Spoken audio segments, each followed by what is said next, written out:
This is an exciting night. We don't get to have a packed boardroom this often for such a fun and exciting time, a night of recognitions and presentations. So thank you all for coming here tonight. I call to order our regular scheduled October 3rd Board of Commissioners meeting. I've asked Commissioner Watson, Commissioner Cook to lead us in our Pledge of Allegiance tonight, and Commissioner Haynes to lead us in our invocation. Please stand.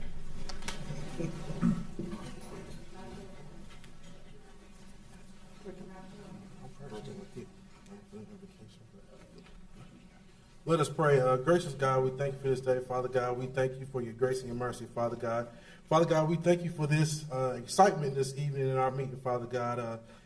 We pray for everybody who's in attendance, Father God. We pray for all of the citizens of the town of Fuquay-Varina, Father God.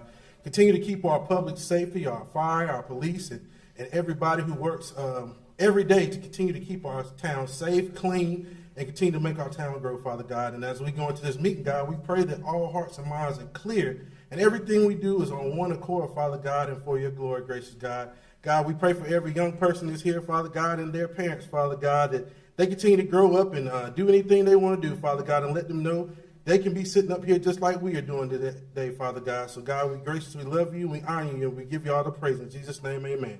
Amen. Amen. I pledge allegiance to the flag of the United States of America and to the republic for which it stands, one nation, under God, indivisible, with liberty and justice for all. Yes, sir. Good job, kids.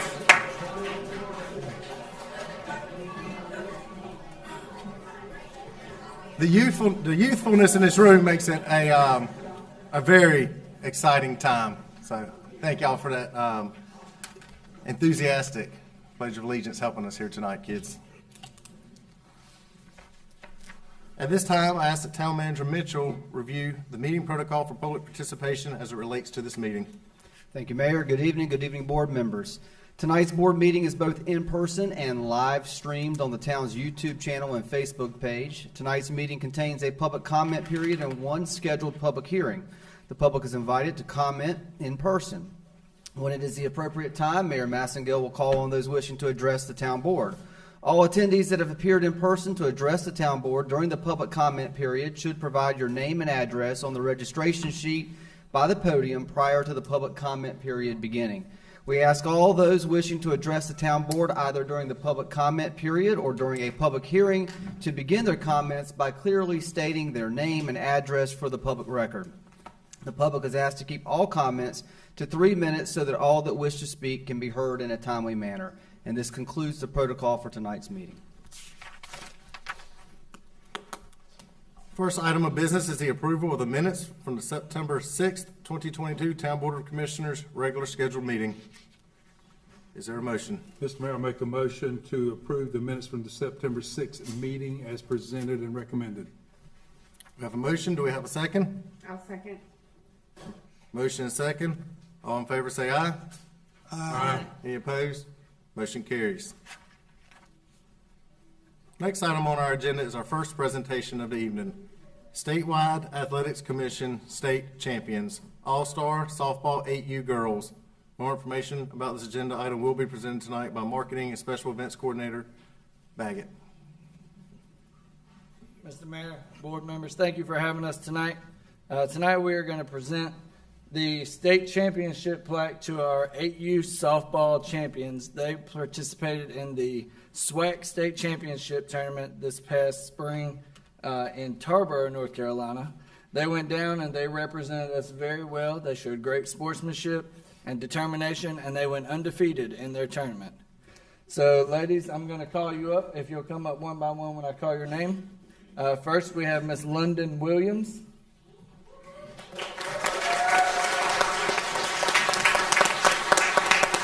Next, we have Miss Camille Devono.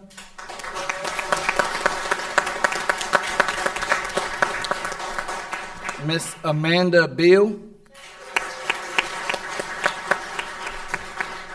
Miss Brenna Davis. Miss Madison Derby.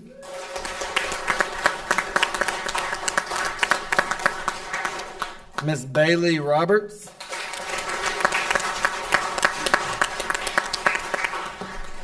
Miss Olivia Inatola.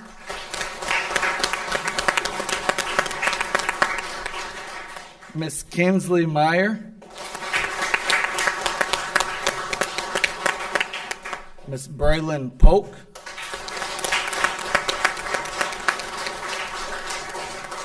Miss Nason Lyons.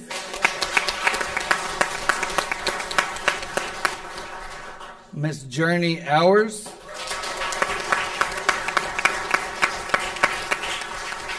And lastly, Miss Alana Stokes. And this year, our coaches, our head coach, Miss Amber Williams. And then our assistant coaches, Miss Alicia Copeland, Jerry and Lynn Deal, and Mr. Terrence Stokes.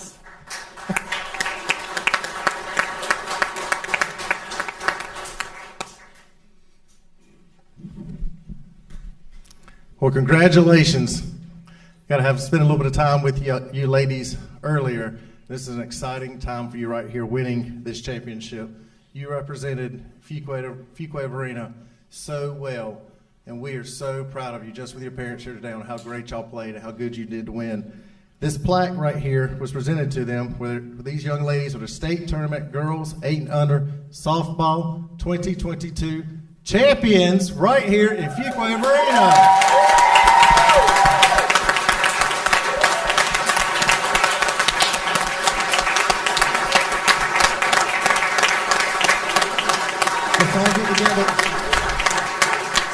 I'll get together in here and take a picture with all the board that's behind you too, so we'll all just move in a little bit.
Stay right here, girls. We got some goodies for you.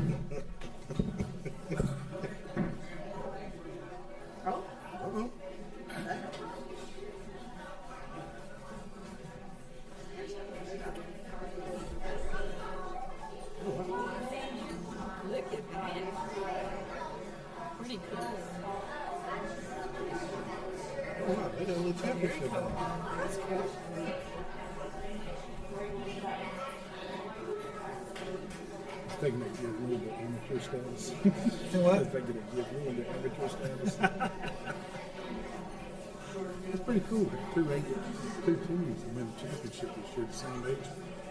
Yeah. We've got the boys coming up right behind. Oh, the boys won? Yes. But they have.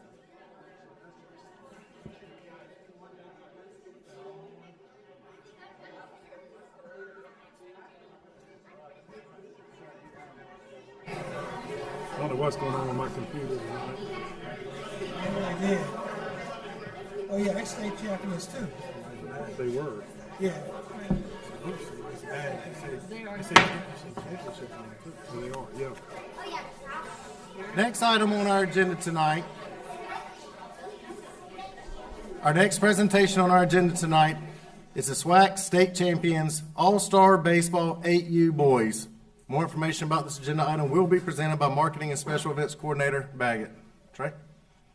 Yes, sir. So tonight we also have our 8U boys team as well. So we did a clean sweep for the 8U age limit this year. They actually played down in Nash County this year. They played a great tournament. They showed a lot of perseverance and determination. Quick facts about their tournament. They opened the tournament with a loss in the first round, so they got kicked down to the second bracket, but they fought hard all the way through. Their second game, they almost lost. They came down to the last inning, and they came back and took the lead in the last inning to move on. But they never gave up and rallied late to pull out their victory, their first victory in the tournament. These kids continued to battle and fight hard, overcoming yet another large deficit in the final inning of the semifinals before advancing to the All-Star Championship game. All the hard work and perseverance and determination prepared them well for what was to come in that championship game, where the Fuquay-Varina rookie baseball all-star team cruised to a victory. All right, y'all ready? We have Mr. Brantley Brooks.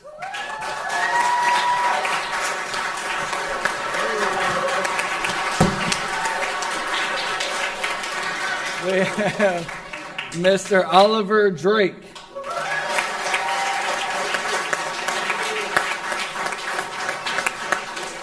Mr. Lachlan Guthrie.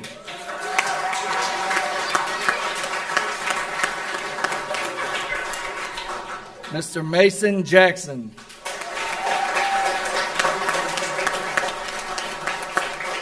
Mr. Phil McNair.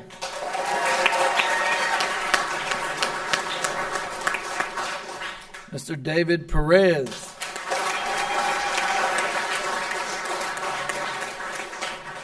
Mr. Jake Robertson.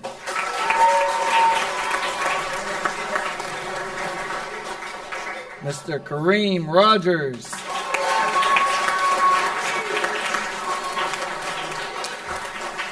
Mr. Trenton Smith.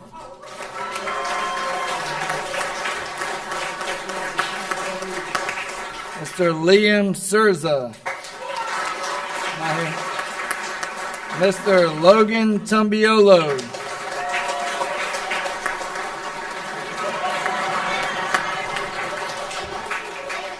And lastly, Mr. Luke Vickers.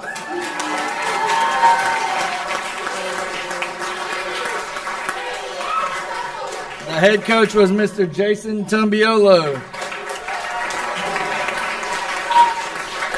Come on, dance for me. Mr. Matthew Guthrie. Mr. Jeff Surza. And Mr. Andrew McNair.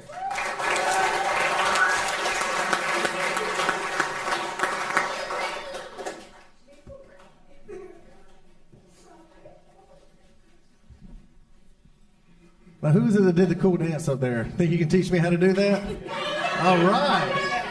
Some good dance tricks right there. So not only do y'all know how to play baseball, you know how to dance too. Well, congratulations. This is an exciting time. You represented Fuquay-Varina so well going to this competition and winning this tournament. That is great. I've got to spend some time with y'all earlier tonight too, boys, and proud of y'all for what you've done. Here we have a plaque for the Statewide Athletics Committee State Tournament Boys 8 and Under Baseball 2022 Champions from Fuquay-Varina.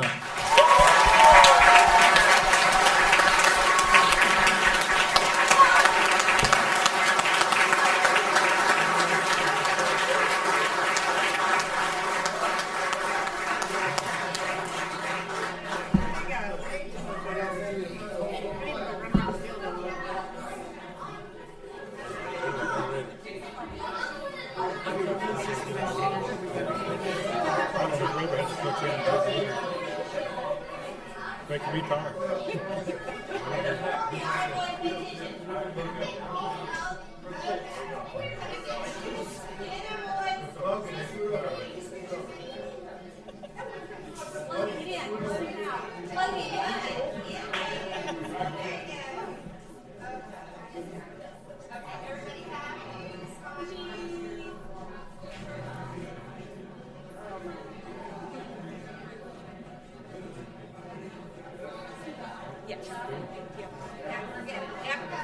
All good.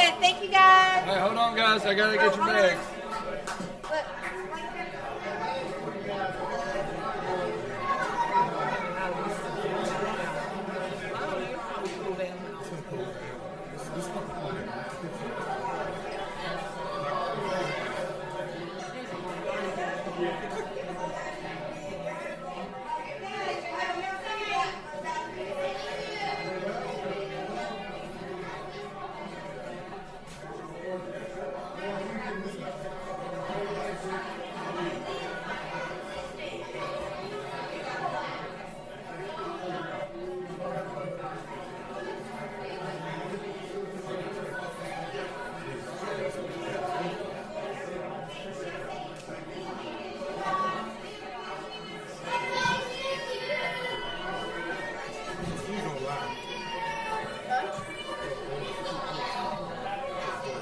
One of the kids in Disney There's people there. Yeah, that was pretty cool. I agree. Hey, what? Had to look there for you. Thank you. It's real baseball. Hey, really. Next. It's going to be all that long if I don't. Next item on our agenda is a presentation, recognition of our fire department staff. More information about this agenda item will be presented by Deputy Fire Chief Jones. Chief, good evening. Good evening. Mayor, Commissioners, thank you for the opportunity to stand in front of you tonight to recognize some of the accomplishments of our awesome staff. First of all, I want to recognize a promotion we have within our department. After an extensive promotion process for a vacant fire lieutenant's position involving seven candidates, Daniel Falcon was promoted to fire lieutenant from fire engineer earlier this summer. Daniel's new position puts him in charge of a crew of 3 firefighters on one of our ladder trucks. Daniel joined the fire department as a volunteer in 2008 and became a career firefighter with us in 2011. Daniel's military background is evident in everything he does. He is passionate about seeing that a job is done correctly and expects nothing less from his coworkers and his assigned crew. Daniel has worked hard to get to this point in his career, and he will be an excellent fire officer in this new position.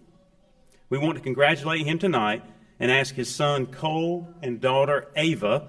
They'll come up and join me up here, and we're going to let them pin his new fire lieutenant badge to his uniform. Hopefully he won't stick him.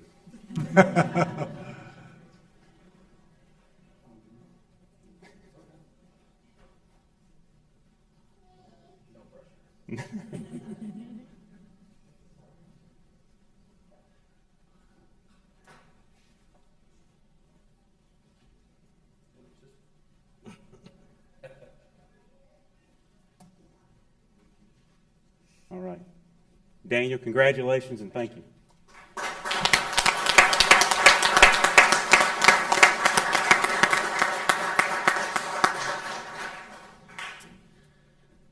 Next tonight, we want to recognize some of our staff for some of the things that they do in the field.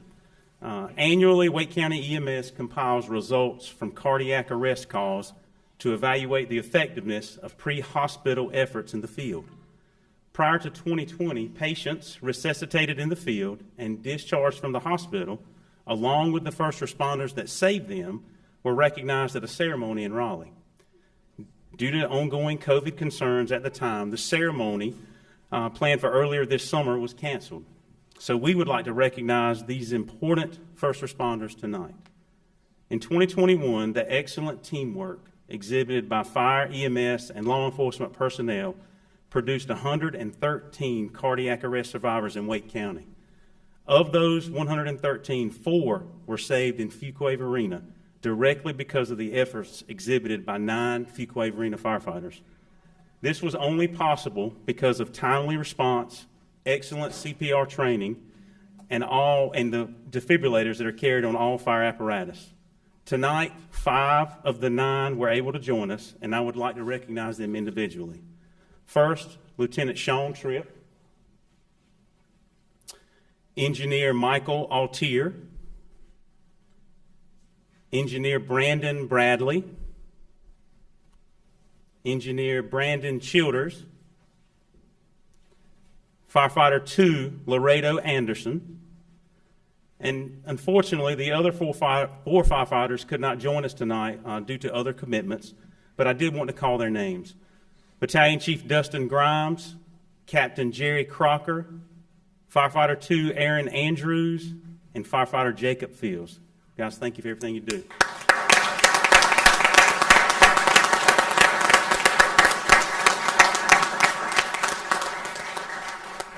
I want to first say congratulations, Lieutenant, now on the promotion. It's exciting for you. I know you've been involved with the ladder truck quite some time. It's exciting for you.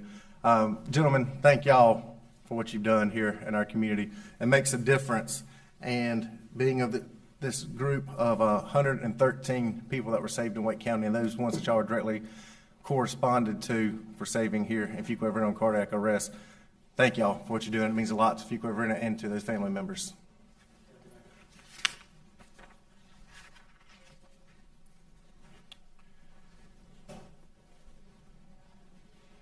Our next presentation is going to be recognition of Nicole Stevens, North Carolina Finance Officer Certification. More information about this agenda item will be presented by Finance Director Crabtree.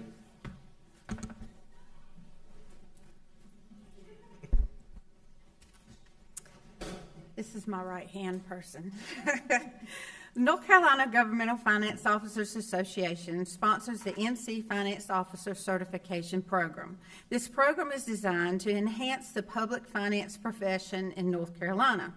To be eligible for certification, an individual must be a finance officer of a local government or an individual that holds a supervisory or professional position in a local government for a minimum of 2 years. In addition, the program requires that at least 4 of the following programs are completed: Introduction to Local Government Finance, Governmental Accounting and Financial Reporting, Budgeting and Financial Planning, which comes in 2 courses, Budgeting in Local Government and Capital Financing in Local Government, a Cash Management and Investment of Public Funds, and Fundamental Supervisory Practices.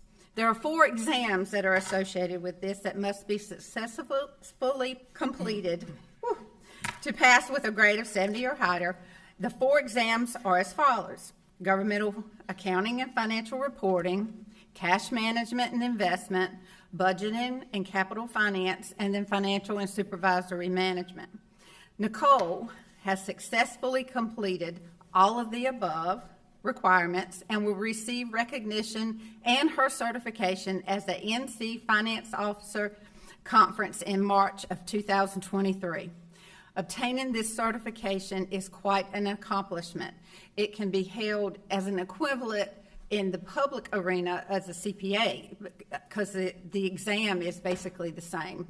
So she is a certified local government finance officer, and it is only held by like 156 people throughout the state. I am more than proud of her. She has worked on this since last few years, taken the courses, and she has been instrumental in the success of since I have been here and even before. She's had 20 years here, and I just want y'all to know how much she has worked hard to get this certification.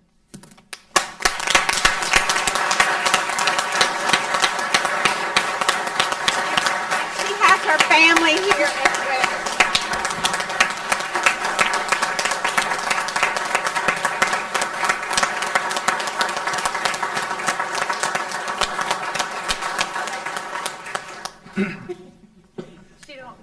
Nicole, congratulations. As you know, the importance of a town is fiscal responsibility and knowing where the money goes, and that we have money to be spent on things. And so I know you've been involved with finance department for a while and done an excellent job. And so it's exciting to have this award right here with such a special group of people in North Carolina that have it.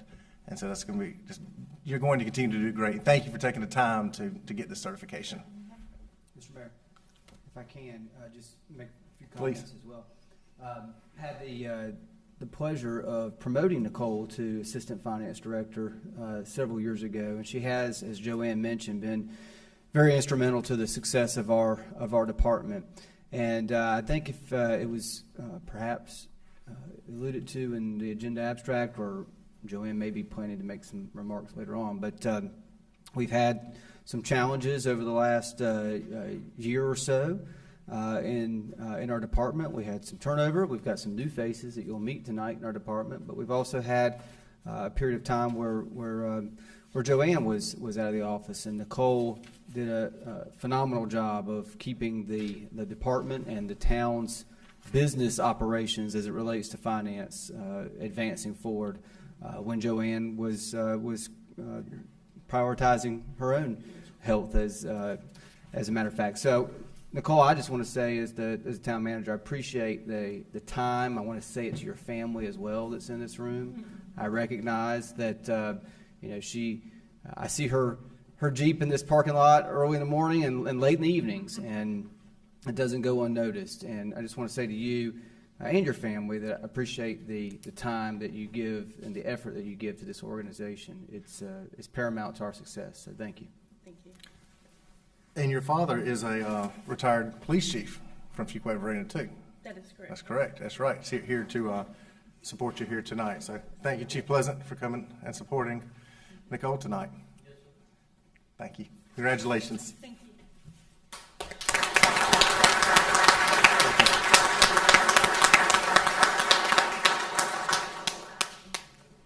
Our next presentation is Employee Introductions and Certificate of Achievement for Excellence in Financial Reporting. More information about this agenda item will be presented by Finance Director Crabtree. Yeah, if I had my... Okay, we'll do it by paper. Tonight, over the last several years, the Finance Department has experienced changes due to retirements, additions of new positions,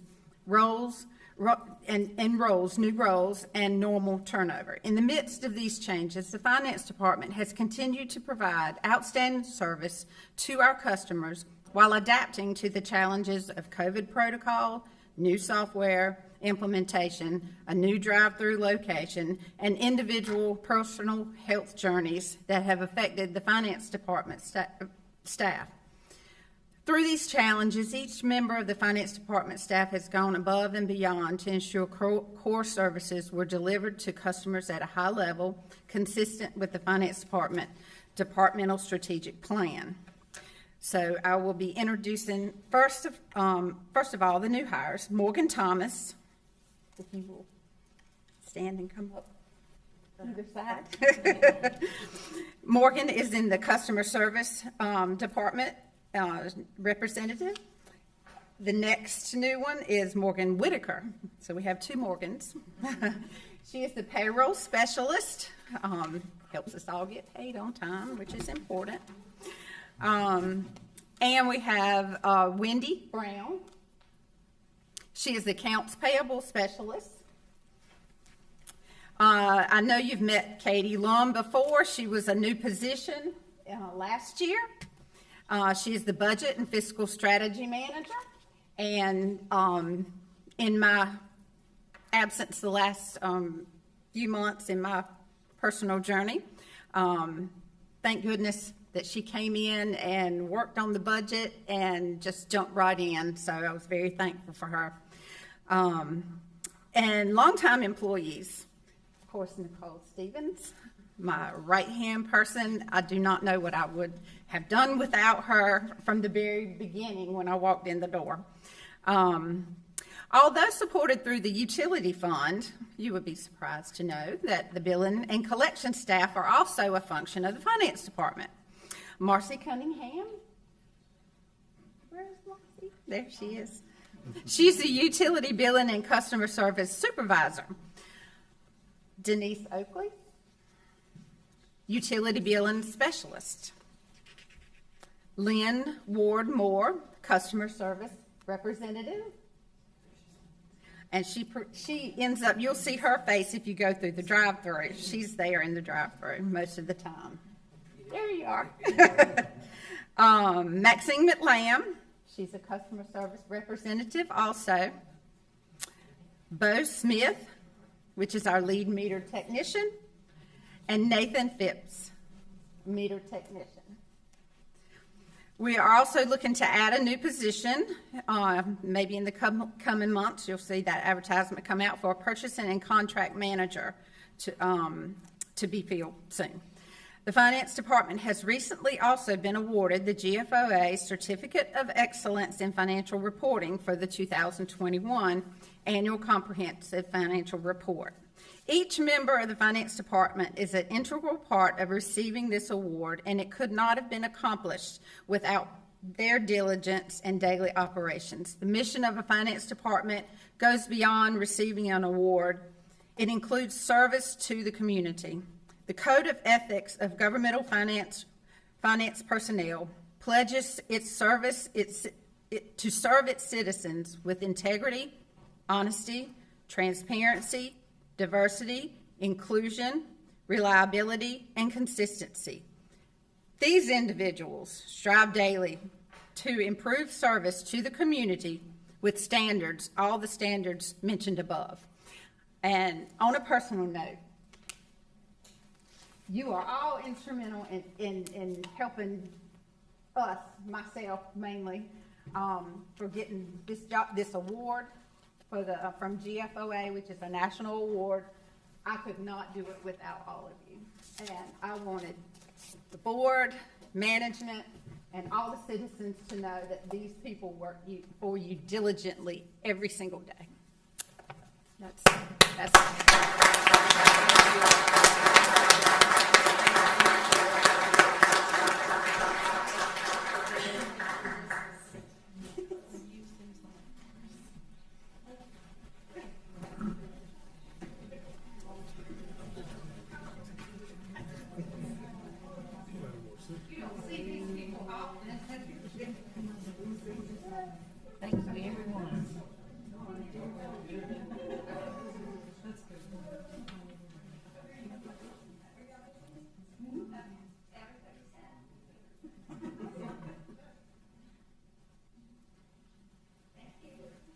Thank you.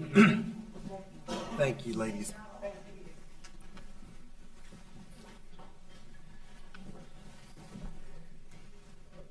I think Joanne knocked it out of the park with her comments right there in regards to, especially when Joanne summed it up. If you want to get a paycheck, these people are important right here. So not only are they important to what they do for the citizens of Fuquay-Varina, but also for our town staff and our employees being able to pay them. So thank you, ladies and gentlemen, for your hard work and what you do to help keep the balanced budget, the books balanced. That's what I'm trying to say. Thank you. Our next presentation is recognition of Police Department Captain Tim Smith. More information about this agenda item will be presented by Police Chief Medina. Good evening, Mayor, Commissioners. The reason for this recognition is for Captain Tim Smith serving as the interim police chief. Captain Tim Smith served honorably as the Fuquay-Varina Police Department's interim chief of police from January 30th, 2022 through April 10th, 2022, based on the previous chief's retirement. Captain Chief's temporary appointment was made based in his attention to detail, his work ethic, his 22-year tenure as an experienced law enforcement administrator, and his proven track history to oversee the day-to-day operations and welfare of the department until the appointment of the permanent chief of police. In January 2000, Captain Smith began his law enforcement career with the Angier Police Department and transitioned to the Fuquay-Varina Police Department in October of 2000. During his tenure, Captain Smith served as a Patrol Services Sergeant, a Special Operations Lieutenant, and as primary internal affairs investigator, a Patrol Services Lieutenant, and mostly as the captain overseeing Patrol Services Division. Captain Smith has a long history of serving the agency's Special Response Team, first as team leader from May 2011 through September 2022, as the commander from September 2020 through July 2021. Captain Smith possesses an associate degree in criminal justice from Stanley Community College and a bachelor's degree in criminal justice from Ashworth College. Captain Smith is a graduate of NC State University's 87th Administrative Officer Management Program, NC State's 2015-2016 Law Enforcement Executive Program, and the University of North Carolina at Chapel Hill School of Government Fellows Program. Captain Smith has completed other leadership courses to include the Credible Leadership Series from Wake Technical Community College, the Law Enforcement Leadership Certificate Program for Blue Ridge Community College, and is currently enrolled in the 12-month-long Leadership Fuquay-Varina program. Captain Smith is a general instructor and specialized instructor in various topics. Thank you, Captain Smith, for serving honorably as the Fuquay-Varina Police Department's interim chief of police while managing the day-to-day operations and ensuring the welfare of the department, citizens, and staff from January 30th, 2022 through April 10th, 2022. Captain Smith.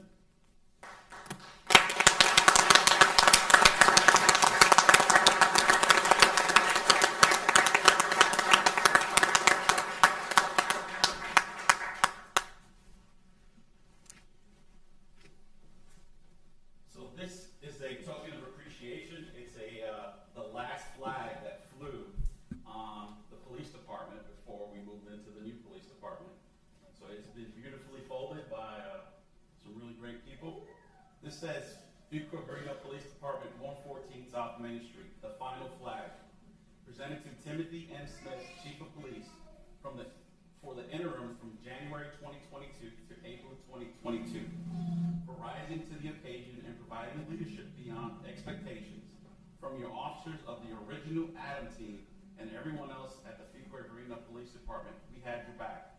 God does not call the prepared, he prepares the call.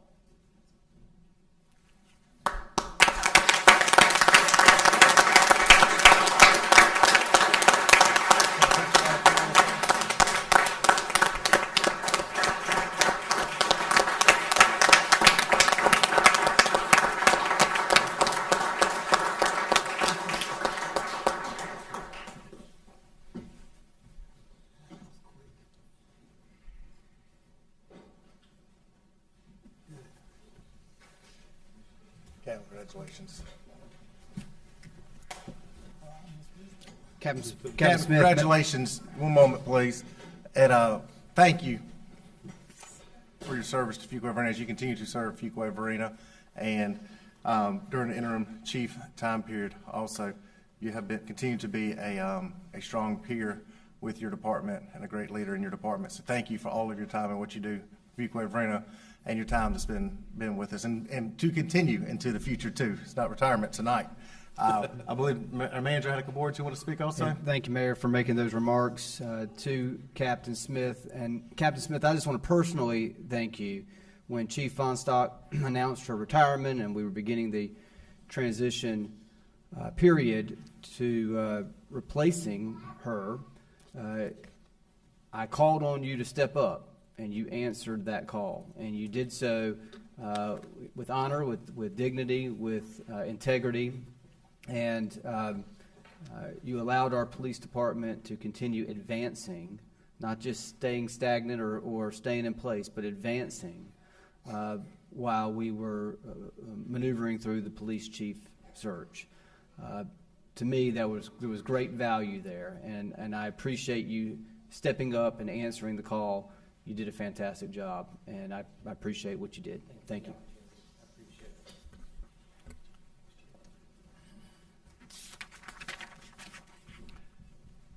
Next presentation item on our agenda, item 4G, recognition advanced law enforcement certificate, Sergeant James Hilton, Jr. More information about this agenda item will be presented by Chief Medina. This evening is recognition of advanced certificate recognition. Sergeant James Hilton, Jr. is recognized for recently earning the North Carolina Criminal Justice and Training Standards Commission Advanced Law Enforcement Certificate. To qualify for the Advanced Enforcement Certificate, the recipient must have obtained various levels of job-related training and/or a combination of secondary school degrees.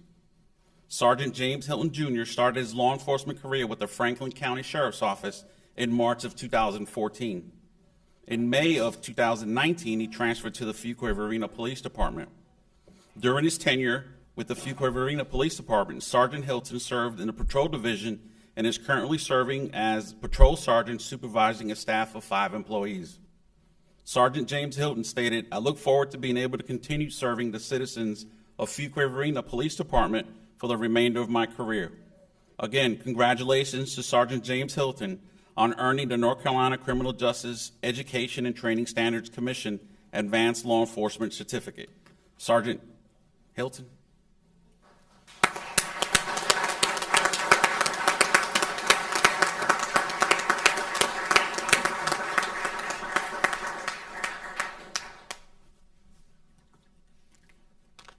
So the state of North Carolina, undersigned by the Attorney General, hereby awards you the Advanced Law Enforcement Certificate to James Andrew Hilton Jr.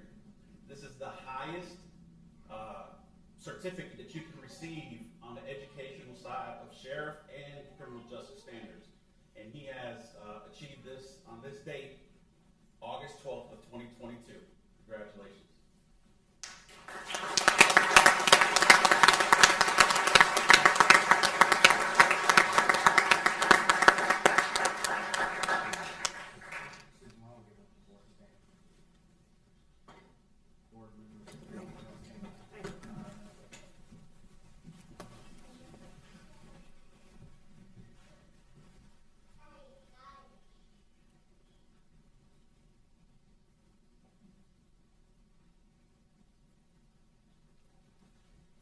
Congratulations.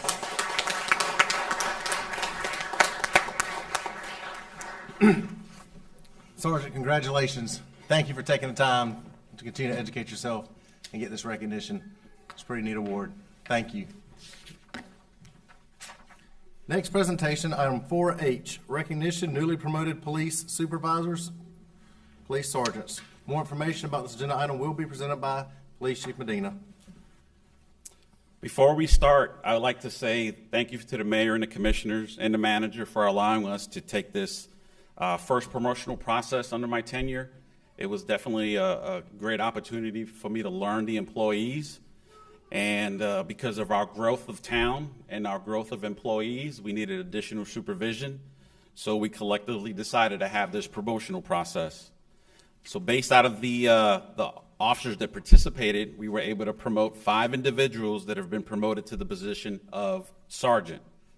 In alphabetical order, the first person I'd like to recognize is Sergeant Megan Doxey. And she's actually working this evening, so as soon as she hits here, she has to straight hit the road. I know. So Sergeant Megan Doxey indicated law enforcement would be a good fit because she wanted to help people and because she believed people should be held accountable for their actions. She also stated law enforcement would give her something new to do every day. Sergeant Doxey started her law enforcement career with the Rocky Mount Police Department in 2017. 2007. Technology. Sergeant Doxey transferred to the Morrisville Police Department and found her home with the Fuquay-Varina Police Department. Sergeant Doxey stated, "Being promoted to sergeant means that I have done so far in my career that has made a difference somewhere and encouraged me to continue." Sergeant Doxey's favorite quote is, "A diamond is a lump of coal that did well under pressure." So she has been effective 2 weeks now? A week? 25th. The 25th. So they we're looking at sending them to an additional worker to supervisor class here with the UNC School of Government to separate them from everyday work partners, to separate them and be recognized as supervisors. So definitely congratulations to Megan Doxey.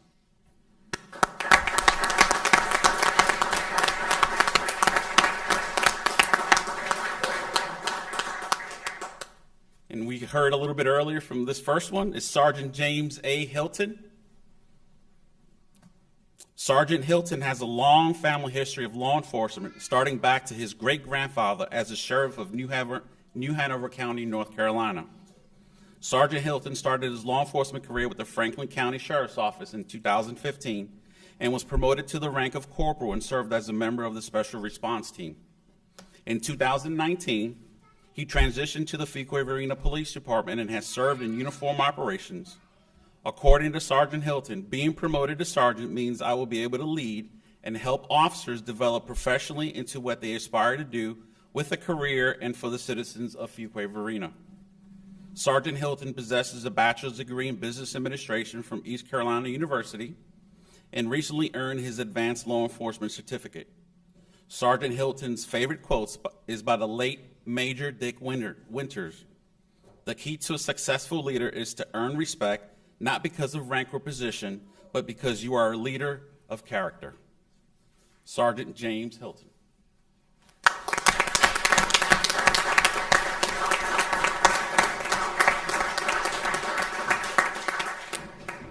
Sergeant's a cute little boy back there. He wants to be up here with you. The next new promoted supervisor is Sergeant Joshua Starkey. Sergeant Starkey indicated he had always wanted to be a police officer so he can have the opportunity to help people and impact their lives in a positive way. Sergeant Starkey started his law enforcement career as a correctional officer at Central Prison in 2014. In 2016, he transitioned to the Fuquay-Varina Police Department and has served in uniform operations. In 2018, Sergeant Starkey completed a field training officer course and has successfully trained, positively molded, and mentored at least a dozen new police officers with the Fuquay-Varina Police Department. Sergeant Starkey possesses an associate degree in criminal justice from AIU and an intermediate law enforcement certificate and is working currently attending courses to earn his advanced law enforcement certificate. Sergeant Starkey's favorite quote is by Jack Welch. Before you are a leader, success is all about growing yourself. When you become a leader, success is all about growing others. Sergeant Joshua Starkey.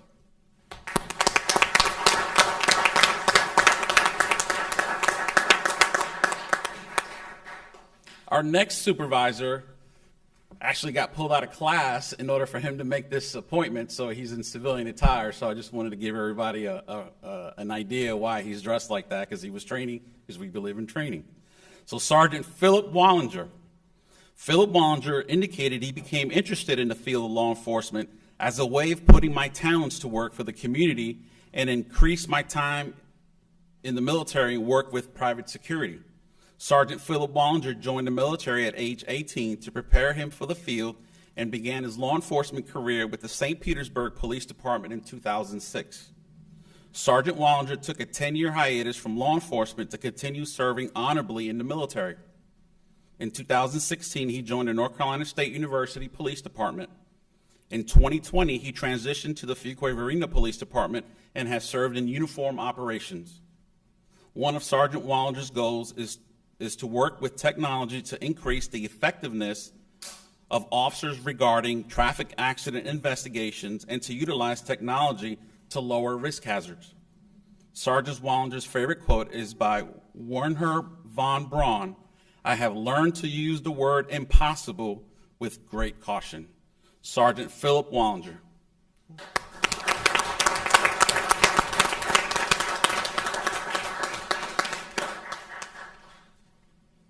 Sergeant Chad Williford. Sergeant Chad Williford stated, I opted to begin a career in law enforcement because I wanted to serve the communities in which I've worked for on a higher level. Sergeant Williford started his law enforcement career with the Roseville Police Department in 2014. In 2016, he transitioned to the Fuquay-Varina Police Department and has served in uniform operations and most recently as a special victims detective in the investigative division. Sergeant Williford stated, I am honored to be promoted to sergeant where I can mentor and lead through direct supervision. Sergeant Williford stated, my goal is to return to the investigative division and continue assisting special victims in a leadership capacity and continue the work I started there.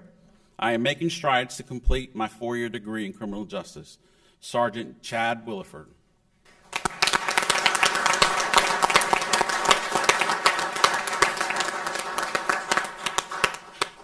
At this time, I want to just say one word that this is our future that we have here as we continue to grow. You know, more officers will need more supervision, and I'm glad that we have gotten and identified the correct supervisors for these roles as we continue to grow.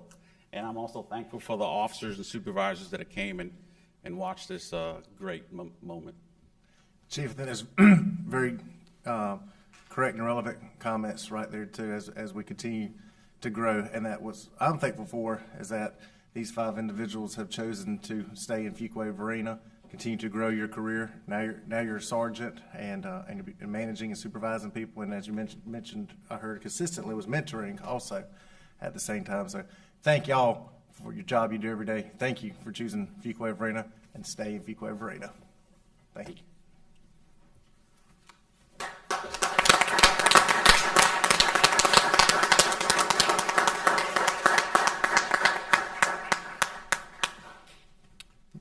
Next item on our agenda is the public comment period. At this time, the town clerk will call on individuals that are in attendance and have registered to address the town board prior to the meeting. The public comment period is a time for the public to address the town board about any matter that is not the subject of a scheduled public hearing. Those speaking are asked to begin by clearly stating your name and address for the public record. Please limit your comments to 3 minutes in order that all who wish to speak may be heard in a timely manner. Teresa, do you have anybody signed up? Okay. There are no items tabled from previous meetings on our agenda. Our next item of business is a public hearing. Public hearings are a time for the petitioner to present his or her request and for the public to give input and voice their favor or opposition to the request. If you wish to speak and are physically in attendance, please step forward to the podium one at a time. Provide your name and address on the registration log at the podium and clearly state your name and address for the public record. We ask all those addressing the town board to please limit your comments to 3 minutes in order that all who wish to speak may be heard in a timely manner. Public hearing item 7A, zoning map amendment, Lot 7 development, 614 Old Honeycutt Road, REZ 2021-06. More information about this agenda item will be presented by Planning Director Davison. Pam, good evening. Thank you. I am submitting the agenda abstract and supporting documents into the official records of the town. This has been such a positive evening tonight. Staff is really excited to bring this before you. This is really the summation of our new LUP and LDO amendment. We really appreciate the time, effort, and dedication that the developer put into working with us to bring this to you tonight. The purpose of this agenda item is to consider a requested zoning map amendment for a total of 17.5 acres located at 614 Old Honeycutt Road from the residential agricultural zoning district to the commercial mixed-use zoning district. The property totals 17.5 acres and is currently in the town's extraterritorial jurisdiction. The property is subject to annexation. However, an annexation petition has not been submitted. The property is vacant and generally forested with some cleared areas. The property is currently zoned residential agricultural zoning district. The zoning map amendment petition requests approval of the commercial mixed-use zoning district. This zoning district is intended to permit primarily commercial office uses, including general retail, restaurants, and professional office, with residential uses, including a mixture of housing types and residential densities surrounding a commercial center. The CMU form-based zoning district requires a master plan with zoning approval. The master plan is included herein. The petitioner has requested that the following uses shall be strictly prohibited on this property: funeral home, bed and breakfast inn, small wireless facilities, single-family home, ground level, multifamily and townhouse, accessory apartment, and live-work unit.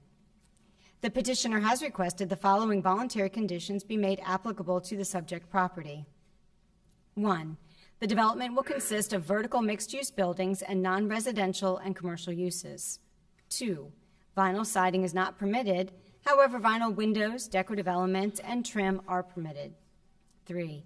A mix of architectural shingles and flat roof material will be utilized on all buildings with metal accent roofing.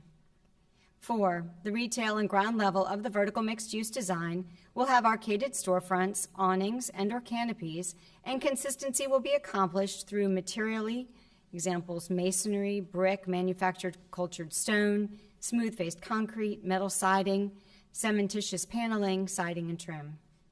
Number 5. Accessory buildings such as garages will have similar architectural materials as vertical mixed-use buildings.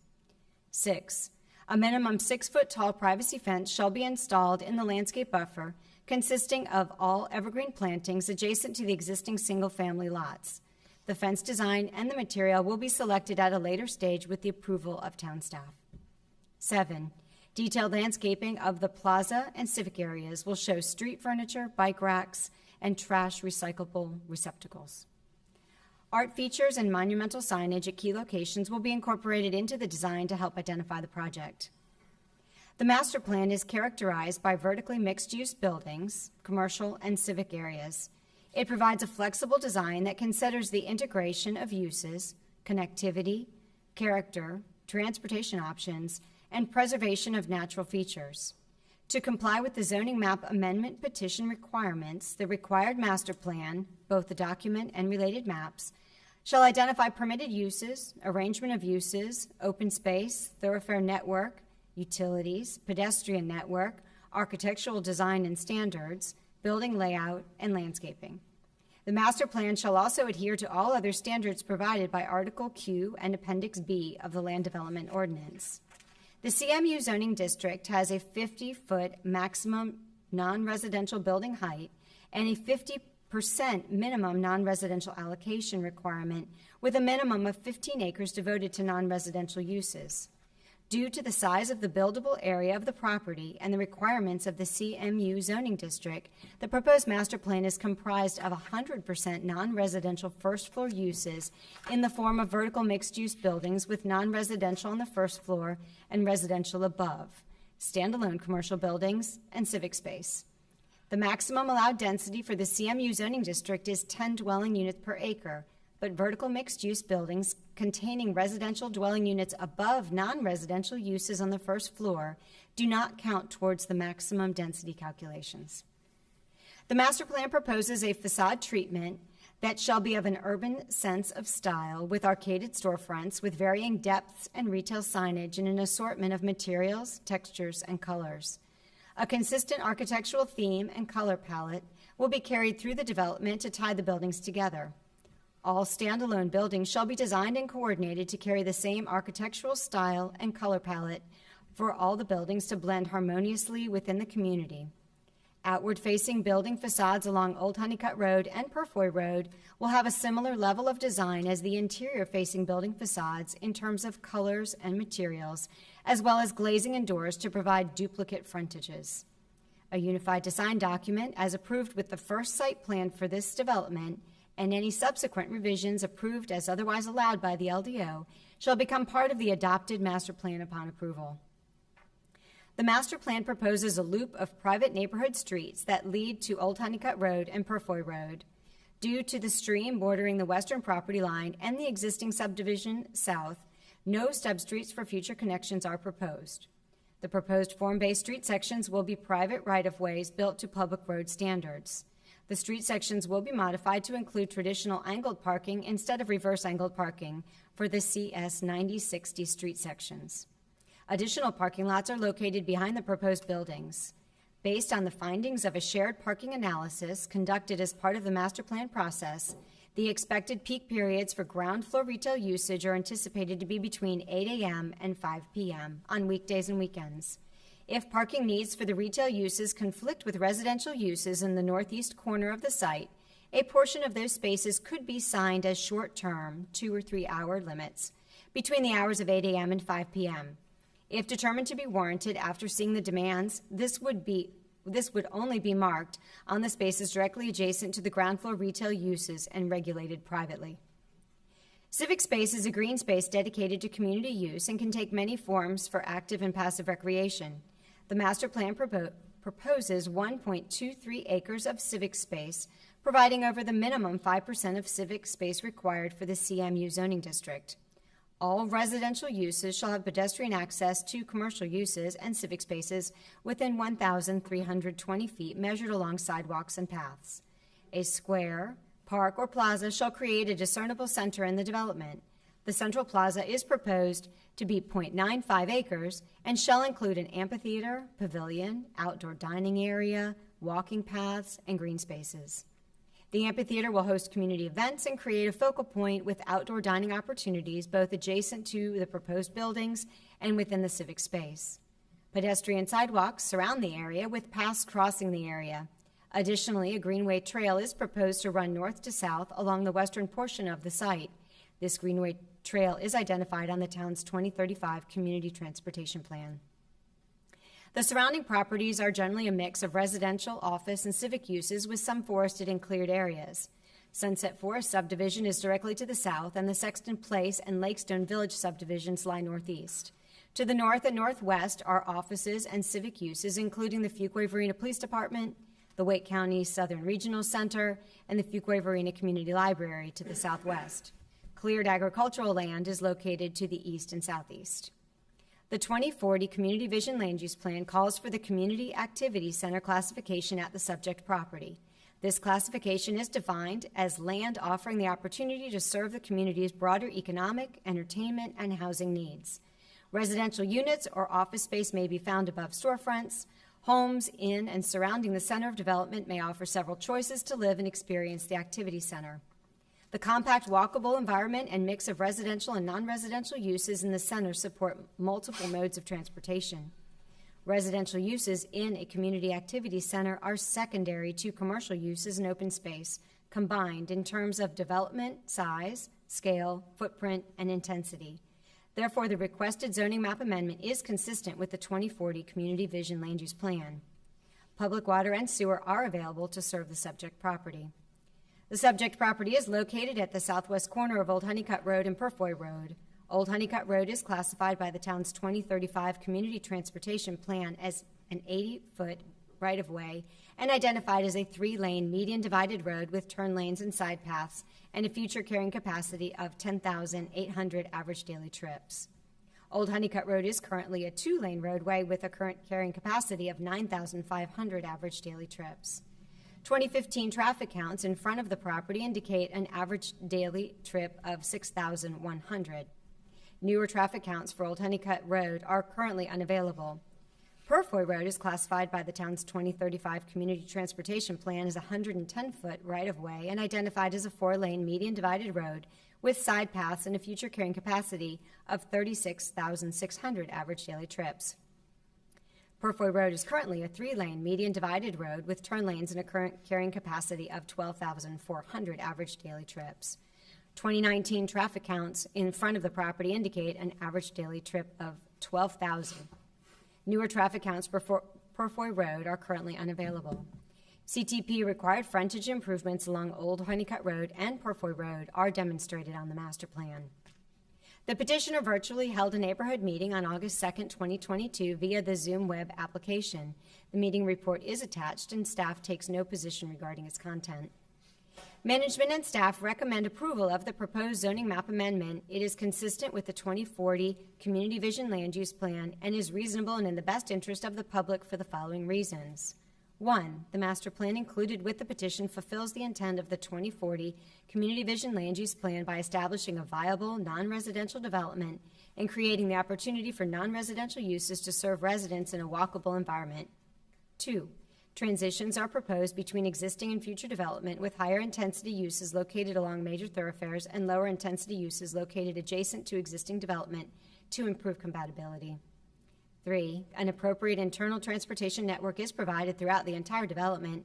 There are access points for multiple means of ingress and egress to the subject property and adequate network of internal streets, sidewalks, and greenway trails that connect each area with the proposed master plan to adequately carry anticipated traffic and provide reasonable vehicular and pedestrian traffic accommodations. 4, the requested zoning map amendment is consistent with the 2040 Community Vision Land Use Plan's designation of the Community Activity Center and would allow for the proposed uses. 5, the proposed master plan supports the 2040 Community Vision Land Use Plan Policy 1.6, include entertainment and leisure components in form-based land use categories. Policy 2.1, encourage infill development and redevelopment inside town limits. Policy 2.2, concentrate development in mixed-use centers, and Policy 5.2, to improve multimodal connectivity throughout the town. Additional information, at the September 19, 2022 regular meeting, the Planning Board unanimously voted to recommend approval. The motion tonight is to approve REZ 2021-06, a zoning map amendment at 614 Old Honeycutt Road from the Residential Agricultural Zoning District to the Commercial Mixed Use Zoning District. The proposed zoning map amendment is consistent with the 2040 Community Vision Land Use Plan and is reasonable and in the public's best interest for the reasons identified by management and staff. I am available to answer any questions. Thank you, Director Davison, for that information right there. Any board members, any questions at this time before we conduct? I just got a quick question. Go ahead, Commissioner Harris. On the Pure 4 road side, that exit, is that going to be for residents or retailers to only be able to make a right coming out of there because of the not available traffic count at Pure 4? There's no indication of how much traffic would be flowing on Pure 4, but I see the entrance and the connectivity goes from Old Honeycutt, and then there possibly an exit at Pure 4. Has there been any discussion about only making a right coming out of that Yes. area? So both the entrance onto Old Honeycutt Road and Purfoy Road would both be right in, right out. Okay. And that is due to the proximity to that major intersection of Old Honeycutt and Purfoy. Okay, all right, thank you. That was my question.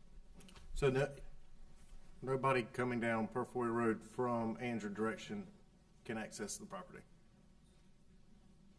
Okay. All right. Yeah, All right, Commissioner Harris? No further questions at this moment. We'll conduct a public hearing and see if we have any follow-up at that time. The hearing is now open. Does anyone wish to speak in favor of the zoning map amendment?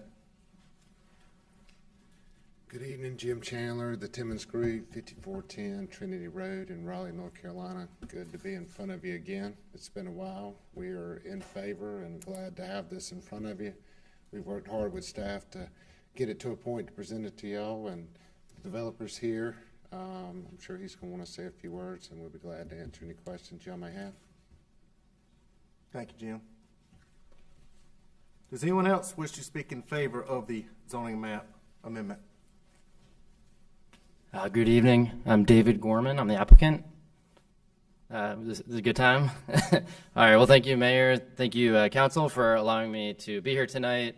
I'm a partner at Lock 7 Development. I'm based out of Raleigh, and we are just excited about this project. We wanted to thank staff, the planning staff, for all the guidance and help. We've worked through several versions of this project, and we are excited about this vibrant, walkable community. And I am here to answer any questions. Thank you. Thank you. Welcome. Does anyone else wish to speak in favor of the zoning map amendment?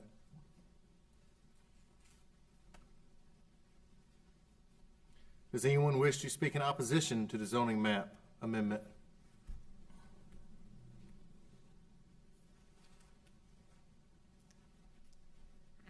Hi, my name is Sierra Royster. I live at 1329 Eastern Arch Drive. I'm located behind the garages that will be placed there. I came to the planning board a few weeks ago and raised some concerns there. Some of them were addressed in the plan. One of those being the wildlife issue that my children asked me to raise as we watch all the wildlife in our backyard. There's only 3 acres set aside for the wildlife that is back there out of 17. And there's a lot, we're pushing them out, the animals, and that's something that as a Fuquay-Varina, I've lived here my whole life, we enjoy. So I told my kids I'd bring that issue.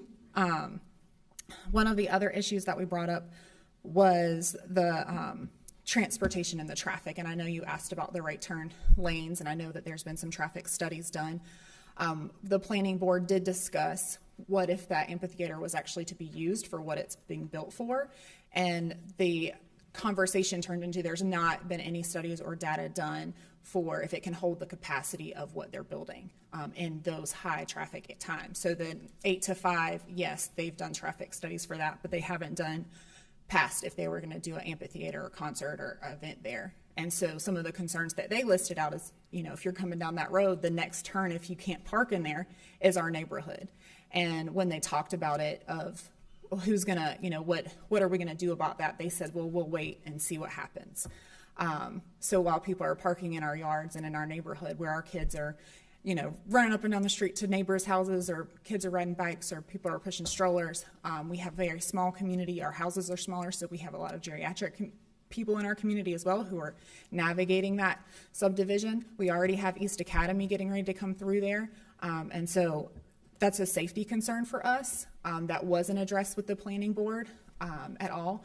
And it was just told that they'll deal with it when it comes. And so that's definitely a concern for us. We have a concern with the fence line as well. We're really not sure what that's going to consist of. That being my backyard, I would like to know kind of what it is. They've have some discussions around what it could be, and I've talked to Lock 7 Development, and they said that they would talk further about what that would look like. But I would like to know, especially if we're going to approve something, of what that's going to look like beforehand. The other issue that I just wanted to bring up is the runoff of Kenneth Creek. And we're now going to be taking more land that's already absorbing some of that water that's flooding those neighborhoods on the backside of the houses on the backside of our neighborhood, but also further down as well. They've already seen animals dying from the rushing waters, getting wildlife being in there, and then their pets have been in there as well. It's a safety hazard for children as well. And one more thing, when I came to the planning meeting, before it started, one of the gentlemen up here said to somebody on the side, well, this is going to be an easy pass. They already have East Academy going through, so it really doesn't matter. It does matter. I've lived there since I was in high school. I went to Fuquay High School. I came home for lunch. This is our town, and I hope it matters to you all of the concerns that we're bringing forward. So, thank you. Thank you for your comments, ma'am. Does anyone else wish to speak in opposition to the zoning map amendment?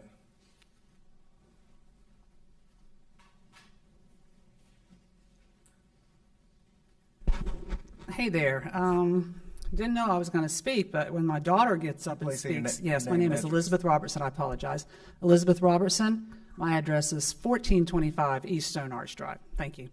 When my daughter got up to speak, I thought, well, she was here last month. I need to be supportive too. We both live in the same neighborhood. The fourth house in off of Purfoy.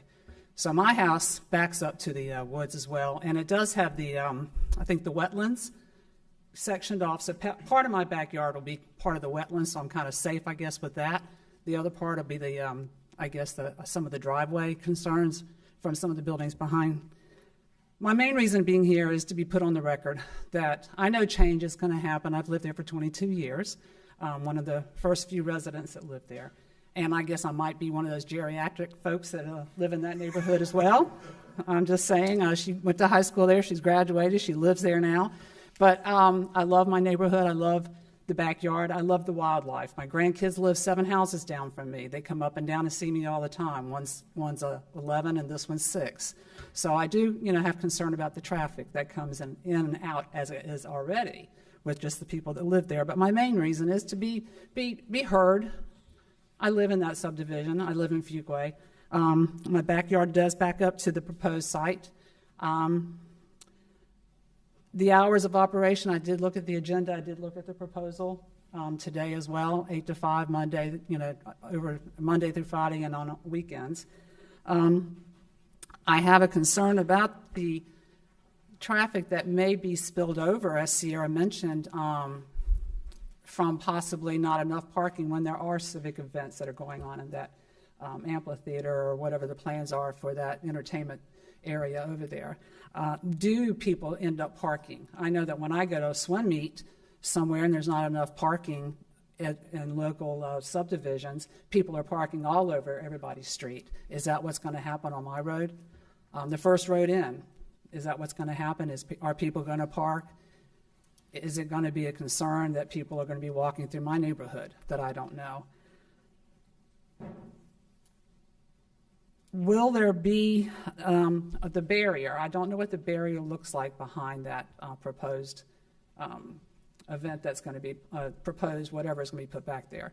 The barrier, what would that look like? What is the footage? I mean, is it going to be 10 foot? Is it going to be 15 foot? Is it going to be 20 foot? I'd like to know what that is as well. I look out my back door and I see the woods. Am I going to look outside my back door and see cars Am I going to see a barrier? Is there going to be trees? I saw something about a wall. What does this wall height consist of? Are there going to be shrubs put up there?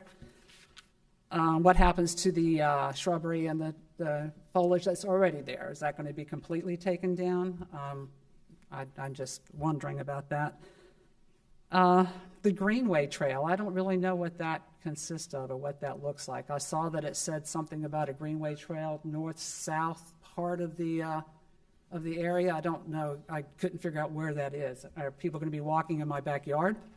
We are at the 3-minute mark there, ma'am, so do please finish up. Pardon? Your thought. Okay. The exit out of the subdivision is a concern because if I can't take that left-hand turn, it's just going to be a pain. Just one of those concerns that I have about that merge, whether it's going to be blocking our subdivision and we're not going to be able to get out. And that's concerns from other people in our neighborhood too. Thank you for your time. Thank you very much. And I'm making notes on some of these comments, and staff will be able to give you some answers here shortly. Does anyone else wish to speak in opposition to the zoning map amendment?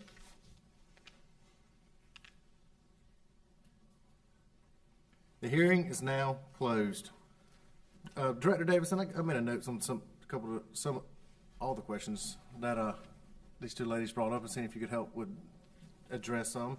My first comment is going to be you have no Stubb Street connection directly to the neighborhood. The only access to the neighborhood will be for a car will be driving down the street, down Porphyry Road into it, or public sidewalk, correct? Yes. Parking. What are the rules in regards to parking on the existing streets that are next door to it? So I don't think parking is prohibited in the residential neighborhood. Obviously, the residents can park there also. I don't think this is a private amphitheater, so I don't think it's necessarily the scale of a large public thing. So does the facility meet town ordinances in regards to parking requirements? So form-based development does not have parking requirements, and that's why we did ask them to do a parking study. This was voluntarily done. This will be incorporated into our next amendment to require this parking study, but they did perform a parking study to show that they felt that they did have enough parking, and that was one of the benefits here is they have converted all of these roads to private versus public. So if there is a need to limit, especially on the northeast side, the parking to create viable commercial spaces and not let all the residents park there, then they could privately. With your experience, and you're the director, you approve all projects in Fuquay-Varina, do you believe that they have adequate parking that they're suggesting for their site right there? I hope they do. We obviously do not have anything like this right now, but I think there is a lot of parking, and there are opportunities for when businesses are closed that events may happen in the evening, and so I think there are definitely some trade-offs for them with some of this parking. What about the item 5 Greenway connection? That looks like to me that is connecting off of Old Honeycutt Road and then stubbing for future development that's back on the other side of the street? That is correct. So that just travels north to south on the west side of the property. So it's not connecting to Stone Arch Drive or within the interior part of the neighborhood? There's no existing greenways to connect to at this time. How about fences and buffers? I know that was brought up, and there was you talked about fences and buffers earlier on in it. Go into a little bit more detail about what those consist of, please. Right. So there is a 20-foot type B buffer required on that southern property boundary. That is a tree every 30 feet and a shrub every 8 feet. Qualifies as a type B. They have also offered in a privacy fence. So that would be located, all the vegetation needs to be on the outside of that fence, so the neighbors will see vegetation, not a fence specifically, but the combination of these two items should create a pretty solid barrier.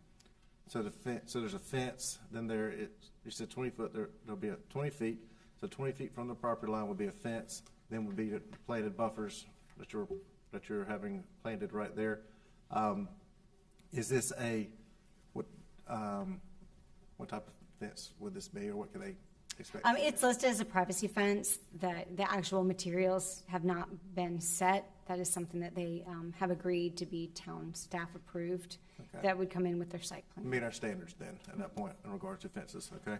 Stormwater was discussed, and I know, and Matt may need to speak in regards to this, I know in previous projects when stormwater has been discussed that today's rules, any new development has to manage all their on-site stormwater and retain it, cannot create any runoff from the project. Will this project, this is our first time a project like this, will this project meet those guidelines also? Most definitely. They will have to do a study to say what the current runoff is, and then they will have to provide stormwater, both retention and detention, to make sure that the volume of runoff does not increase post-development. Okay.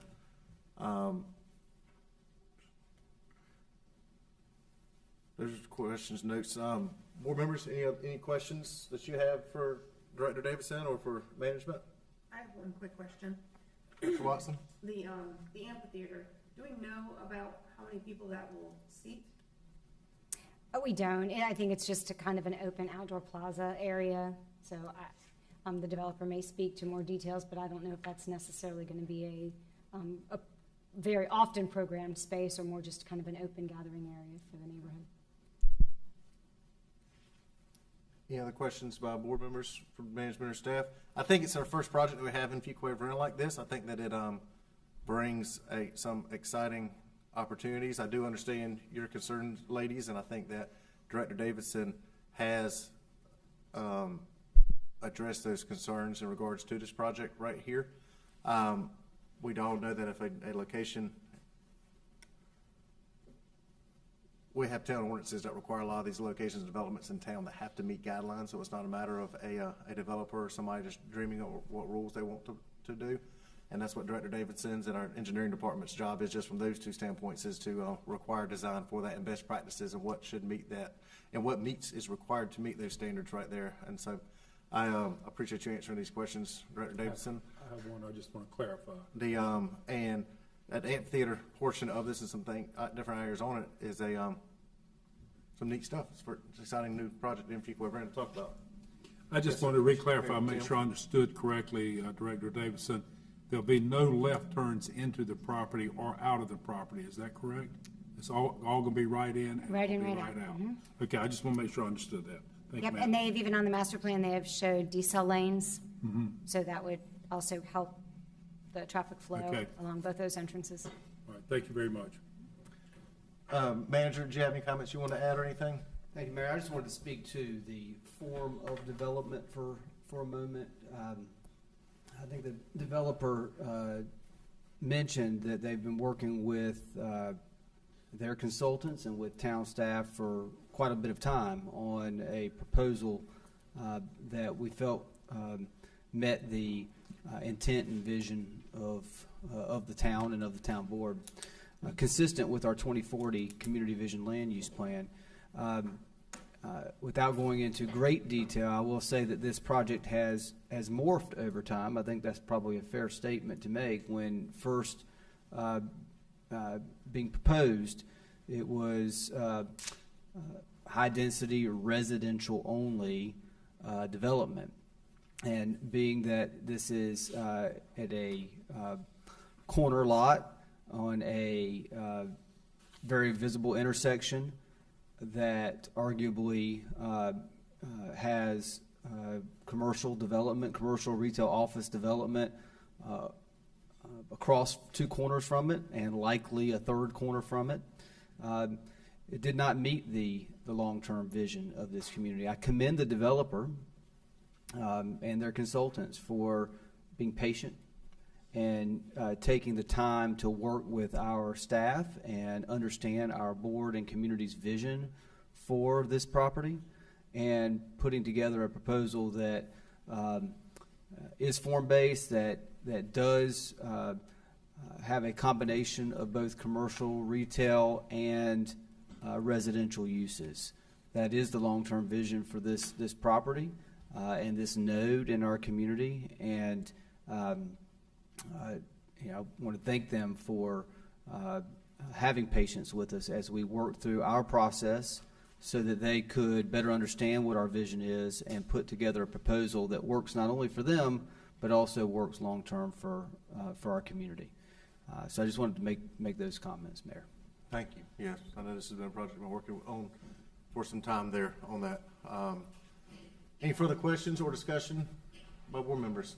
I have one question. Commissioner? Again, about the amphitheater. This is new for us. This is the first one.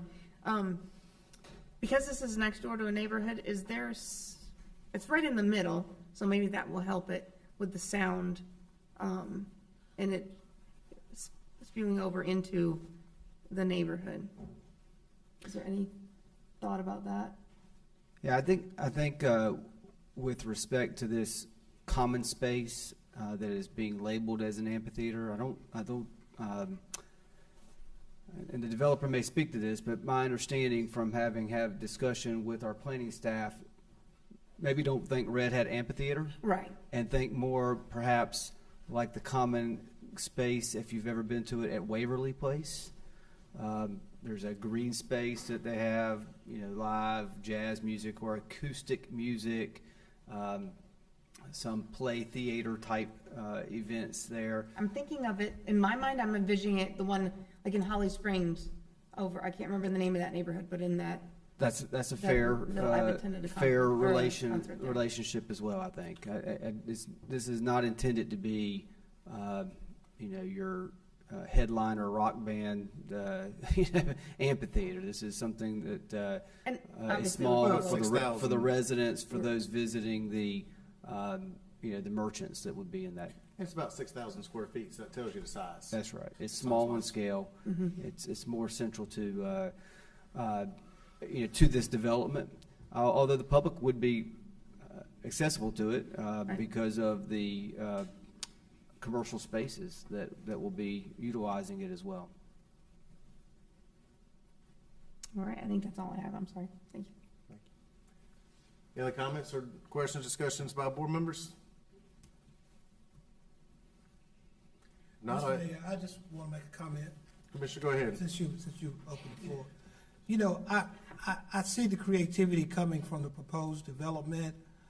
I do have some concerns in regards to the impact that cannot be predicted, but this development seems to be designed to entice people to come in and to be part of this property. There are several different proposed areas that would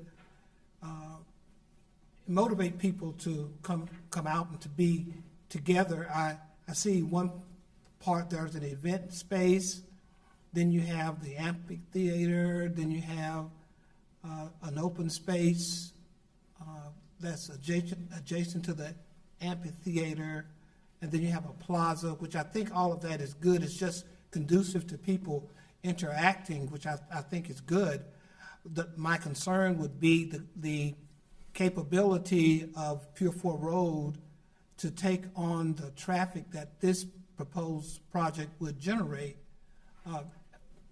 Honeycutt and Pier 4 in the mornings, that traffic is backed up almost all the way to Judd Parkway sometimes. And then you have Pier 4 as well.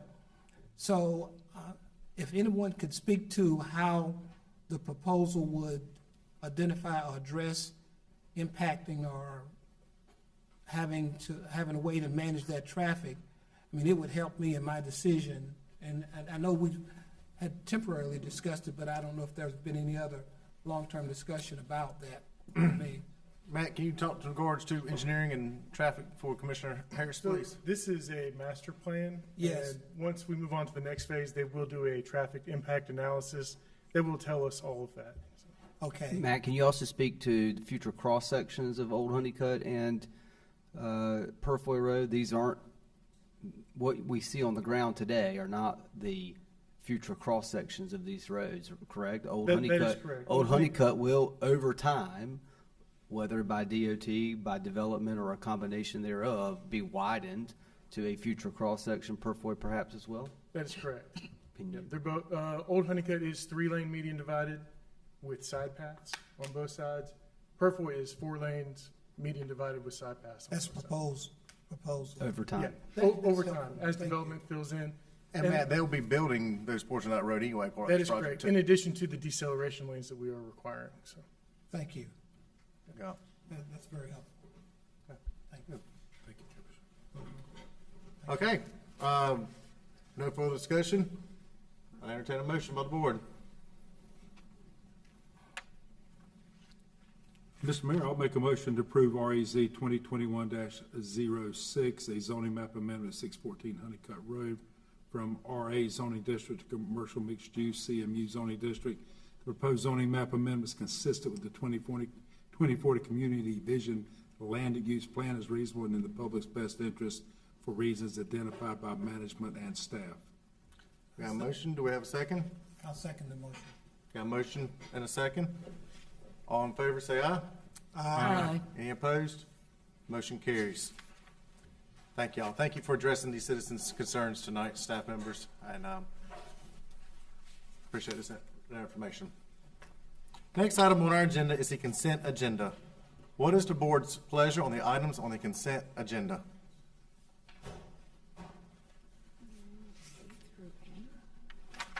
Mr. Mayor, I'll make a motion that we approve the consent agenda items A through N as presented and recommended.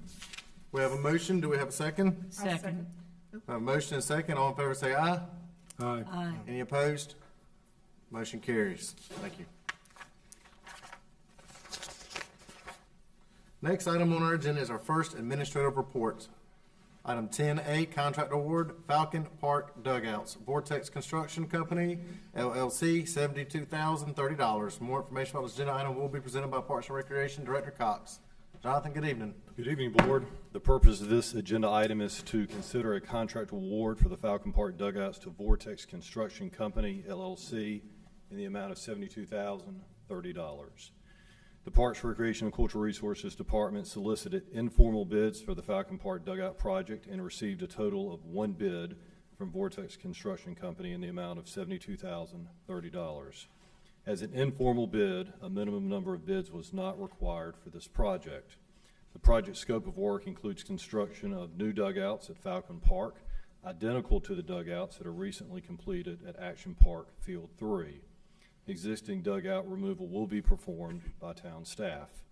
Town staff has been successful or satisfied with Vortex Construction Company's quality of work on previous projects. Town staff recommends awarding the construction of Falcon Park Dugouts to Vortex Construction, LLC, in the amount of $72,030 as presented and recommended, and authorize the town manager to execute a contract with Vortex Construction Company, LLC, in the amount of $72,030, subject to town attorney review as to form. The duration of the dugout project is expected to take no more than 120 days and will begin as soon as the fall youth sports program is completed. The fiscal note, FY23 budget identifies funding for the construction of dugouts at Falcon Park. Project bids received are within the approved project budget of $115,000. The project budget also reflects completion of a scorekeeper box, which will be advanced as a separate contract upon completion of the storm drain repairs at Falcon Park. The recommendation by motion tonight is to award the construction of Falcon Park Dugouts to Vortex Construction Company, LLC, in the amount of $72,030 as presented and recommended, and authorize the town manager to execute a contract with Vortex Construction Company, LLC, subject to town attorney review as to form. I'll be happy to answer any questions the board might have. Jonathan, earlier this evening, as you saw, we had youth boys and youth girls here getting awards from your department, and it's related to baseball and softball, which is exactly what we're talking about right here. And so we got awards right now. I can imagine building nice new dugouts for them is going to help them win some more championships. I remember as a kid playing left outfield where no balls went to, or the right field. Whichever one the balls don't go to is the position I play in baseball. That was not my sport. But on this very field right here as a kid. And so that's funny to remember. Bill, you like that. You laughed about that one. Lets me know what kind of ball player you were. Soccer and basketball with my stardom. But anyway, and remembering that right there. And so I'm glad you're bringing that project here tonight. And let's keep breeding some more winners, and let Bill keep laughing at me. Absolutely. Yeah, any further questions or discussion from board members? I'm in the same boat with you. I started out with T-ball on this field, so seeing that upgrade is definitely amazing. Yeah. So yeah. Did you play the position where no balls came to? No. I was the catcher. Oh, Lord, you had a bunch of balls coming at you then. We entertain a motion. Mr. Mayor, I make a motion to award the construction of the Falcon Park dugouts to Vortex Construction Company LLC in the amount of $72,030 as presented and recommended, and authorize the town manager to execute a contract with Vortex Construction Company LLC, subject to town attorney review as to form. Motion, we have a second? I'll second. Motion second. All in favor say aye. Aye. Any opposed? Motion carries. All right, give them another championship next year. We'll do it. Thank you, Jonathan. Next, administrative report, item 10B, preliminary subdivision plat, Kinsley Grove subdivision, SUB PR 2022-02. More information about this item will be presented by Director Davidson. Thank you. I am submitting the agenda abstract and supporting documents into the official records of the town. The purpose of this agenda item is to consider a preliminary subdivision plat submitted by Arnold Land Design for Kinsley Grove, located at 260 Bramble Hill Drive and 0 Beavis Marks Drive. The submitted preliminary subdivision, Kinsley Grove, is located at 260 Bramble Hill Drive and 0 Beavis Marks Drive on 14.93 acres in the residential high-density conditional zoning district. The following conditions listed were previously approved by the board. I will read them if you want, but it's a very long list, and you guys have already approved them if you're good with that. I think we're familiar from this recently. Thank you. The preliminary subdivision plat proposes a townhouse development with 72 lots. The minimum allowable lot width is 18 feet, and the minimum lot width proposed is 20 feet. A minimum of 15% open space, or 2.14 acres, is required. 9.57 acres of open space is provided, with 1 acre of open space available for active recreation, including a dog park, open grass play areas, and a greenway. Vehicular access to the project area is provided by 2 entrances off Beavis Marks Drive. Beavis Marks Drive is classified by the town's 2035 Community Transportation Plan as a 60-foot right-of-way, 2-lane road with sidewalks. Beavis Marks Drive is currently a 60-foot right-of-way, 2-lane road with sidewalks on both sides. As both streets are town streets, there are no traffic data available. As part of this development, East Academy Street will be extended across the northern boundary of the Kinsley Grove subdivision, connecting the existing road that stubs at the Adland Place and Sunset Forest subdivisions. Also, as required by the Community Transportation Plan, the Kinsley Grove subdivision will be constructing and dedicating a public greenway across the development. Public water and sewer are available. The proposed preliminary subdivision plat meets all town requirements, and as such, management and staff recommend approval. At the September 19, 2022 regular meeting, the Planning Board voted unanimously to recommend approval. The motion tonight is to approve the Kinsley Grove subdivision preliminary subdivision plat, SUB PR 2022-02, located at 260 Bramble Hill Drive and 0 Beavis Marks Drive, as presented and recommended. I'm available to answer any questions. Thank you, Director Davidson. Any questions or comments for staff? This meets all the zoning conditions, everything that was relevant to this project at the time. Stormwater, we mentioned stormwater, and I know that was asked before at this project, Pam. Have they accounted for adequate stormwater on this project? So luckily, the pond that was built with Adland Place was sized appropriately to handle this development as well. So it won't cause any additional runoff. Okay. Thank you. Any further questions? If not, I'll entertain a motion. Mr. Mayor, I move that we approve the Kinsley Grove subdivision preliminary subdivision plat, SUB-PR-2022-02, located at 260 Bramble Hill Drive and 0 Beavis Marks Drive, as presented and recommended. We have a motion. Do we have a second? Second. All in favor say aye. Aye. Any opposed? Motion carries. Remember, this is the one that East Academy Street gets fully built before anything can be built on it too. So that'll make a huge difference for traffic right there. Really connecting that.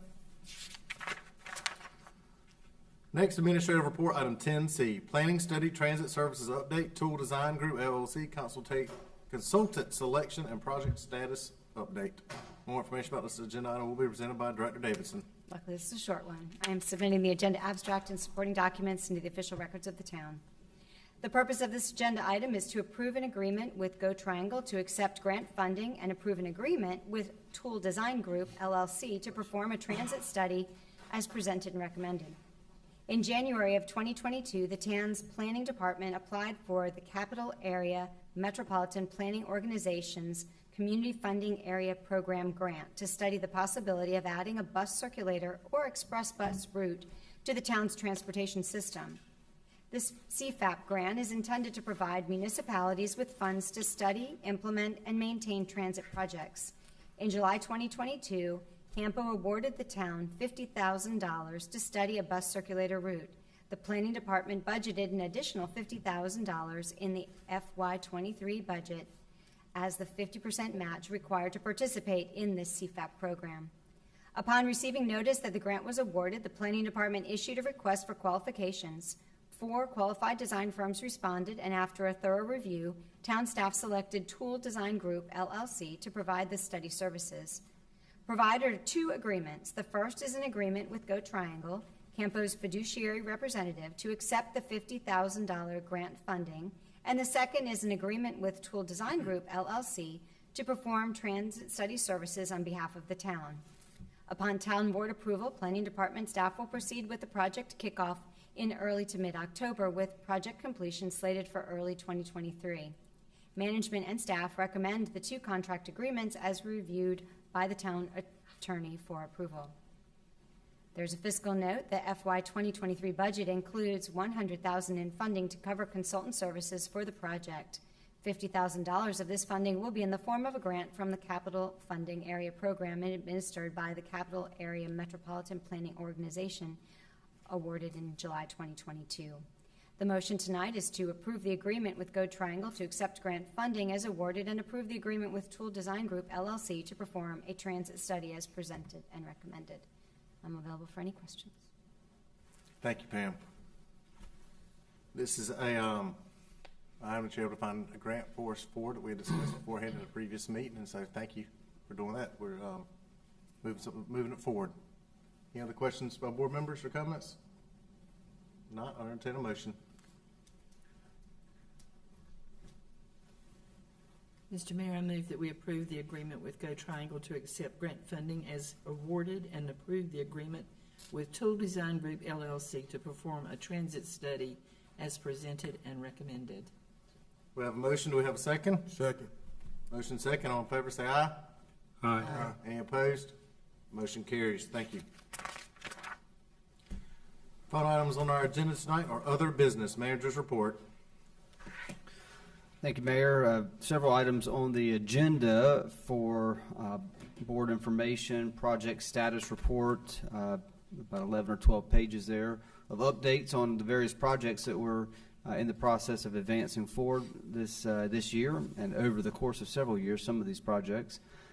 Coffee with a Cop at the Retreat, 2700 Wakatane Lane. This will be on Tuesday, October 4th from 9 a.m. to 10:30 a.m. Then we have Follow Me to Fuquay-Varina concert. The band Smile will be playing Thursday, October 6th, 6:30 p.m. to 9:30 p.m. at Centennial Park. The Fuquay-Varina Fire Department will have their open house Saturday, October 15th from 10 a.m. to 3 p.m. Then we will have another Follow Me to Fuquay-Varina concert this month, Thursday, October 20th, Jim Quick and the Coastline Band, 6:30 to 9:30 p.m. at Centennial Park. Excited to bring back the Haunted Trail at Carol Howard Johnson Environmental Education Park, Saturday, October 15th as well. Family Fright will be from 5 to 6 p.m. and Full Fright, if you can stand it, will be from 7 to 9 p.m. We had to take a year or so off, or a couple of years off of the Haunted Trail due to our lack of being able to get volunteers as a result of the pandemic. But we've had more volunteers for this year's Haunted Trail than we've had ever. So this is a good sign. I'm excited about bringing this event back. Our Economic Development Director has been working very hard to prepare the Small Business Connect event at the Fuquay-Varina Arts Center on Thursday, October 27th from 8:30 a.m. to 12 p.m. to try to bring resources to our small businesses here in our community. If you want to find out more information about that event, Tiffany is available to provide some remarks about that. Coffee with the Cop, Bojangles, 1400 North Main Street. This will be on November 1st from 9 a.m. to 10:30 a.m. Bojangles, I'm sure, will be a popular destination for Coffee with the Cop. And then finally, the FEDA is bringing back the Barbecue Blues and Brews event on Saturday, November 12th from 12 p.m. to 4 p.m. In the Varina District at 405 East Broad Street. Some great events coming up here in the next month or so here in Fuquay-Varina for our community to enjoy. A couple other things I want to mention in manager's report this evening. First, I want to just make a few brief remarks about Hurricane Ian, or I guess when it arrived to us, Tropical Storm Ian, maybe still Hurricane Ian. It came through a little rougher than I think we expected. The thing took a little easterly wiggle at the last minute, and instead of hitting Charlotte West, it sort of came through Greensboro to the Triangle area, and we felt it a little bit harder than I think we thought we were going to feel it, especially that late afternoon, 5 to 8 p.m. time frame.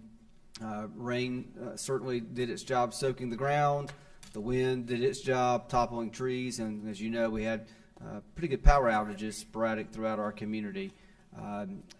I want to recognize our public works, public utilities, fire, police, IT, and when I say public works, all the departments in public works, building maintenance, parks rec maintenance staff. They all did a fantastic job responding to the events of the day and the aftermath as well.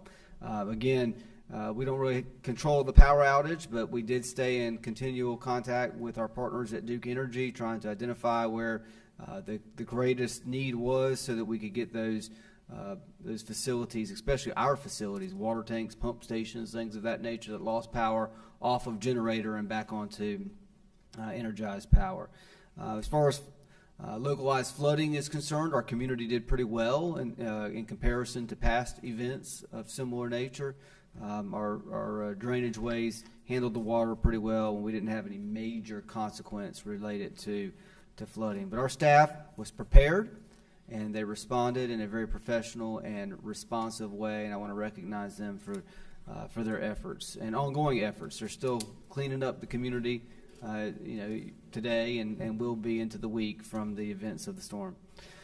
Celebrate Fuquay-Varina. Unfortunately, we had to cancel the Saturday festival due to weather circumstances, but our Thursday night concert did happen with chairman of the board, and while it was perhaps partially impacted because of rescheduling school football games and partially impacted because frankly it was just cold outside and the wind was blowing and it was not the most ideal weather. I walked by the FEDA t-shirt tent and saw our deputy town clerk, executive assistant wrapped up, barely talking, teeth chattering.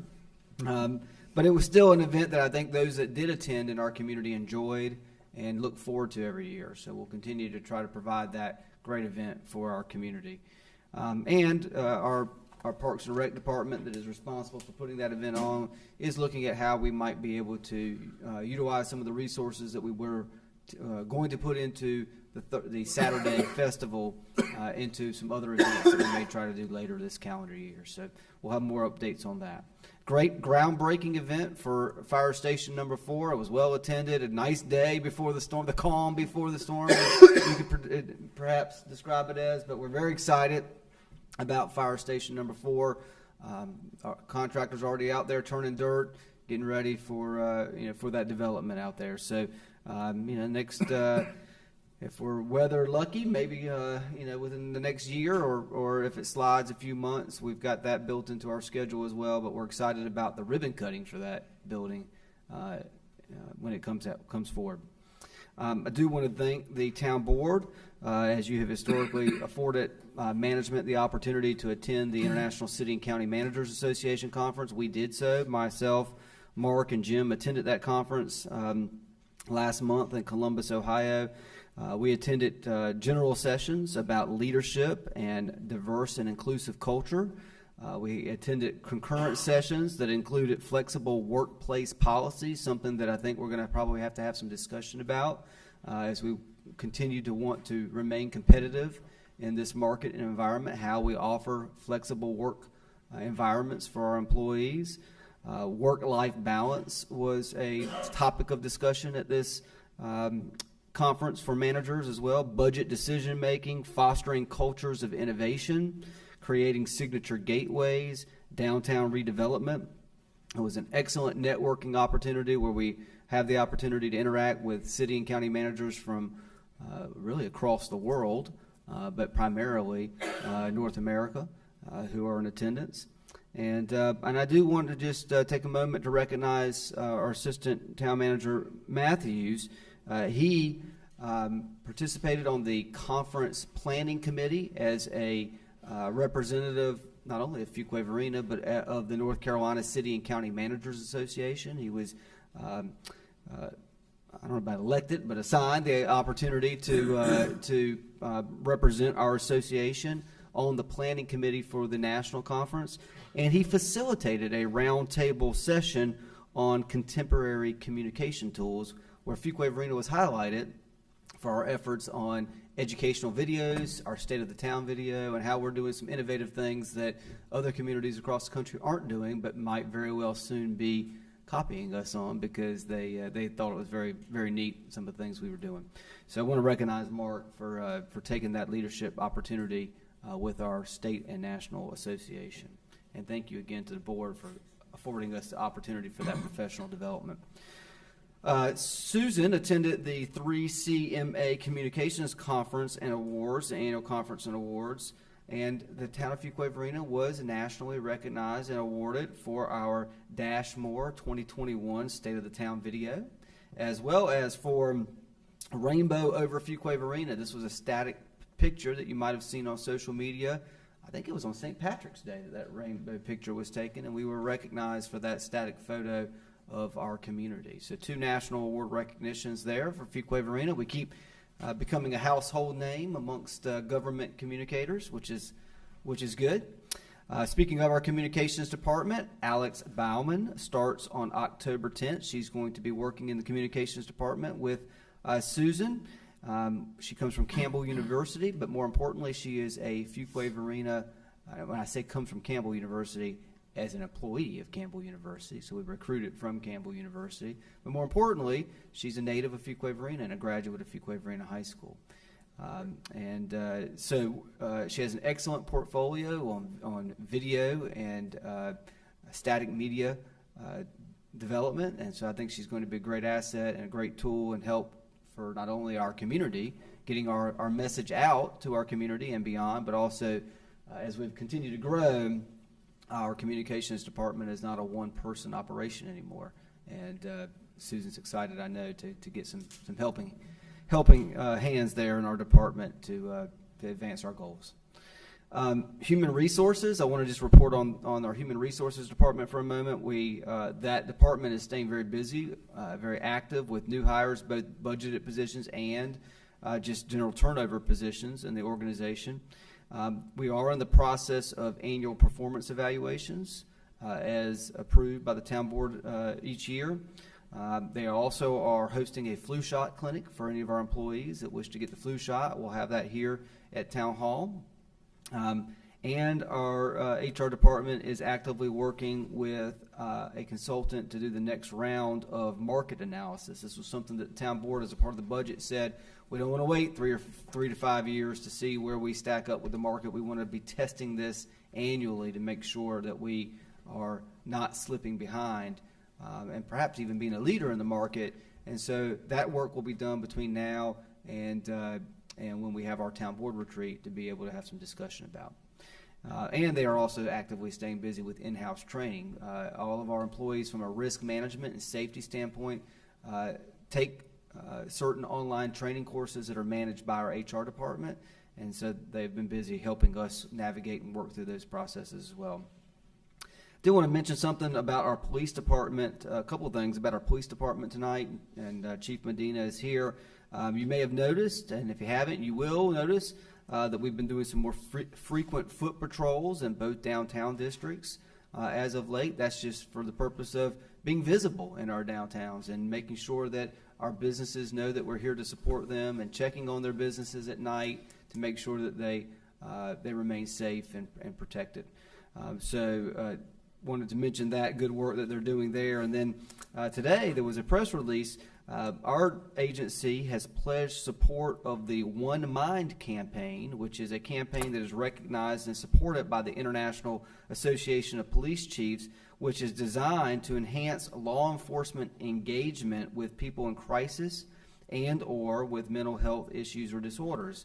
And so once over 80% of our police department staff are certified in mental health first aid, which we are working on, we will be the 18th agency in the state of North Carolina to have implemented support of this campaign. And so, as you know, just from conversations that we've had at this town board level and even conversations that some of our hospitals in the area are having about mental health and behavioral crisis needs, this is a more and more and more important issue in our communities, not just Fuquay-Varina, but generally nationwide. And so to be supportive of this campaign and to work to build that engagement is going to be very important moving forward. So I wanted to recognize the police department and make sure the town board was aware of this effort.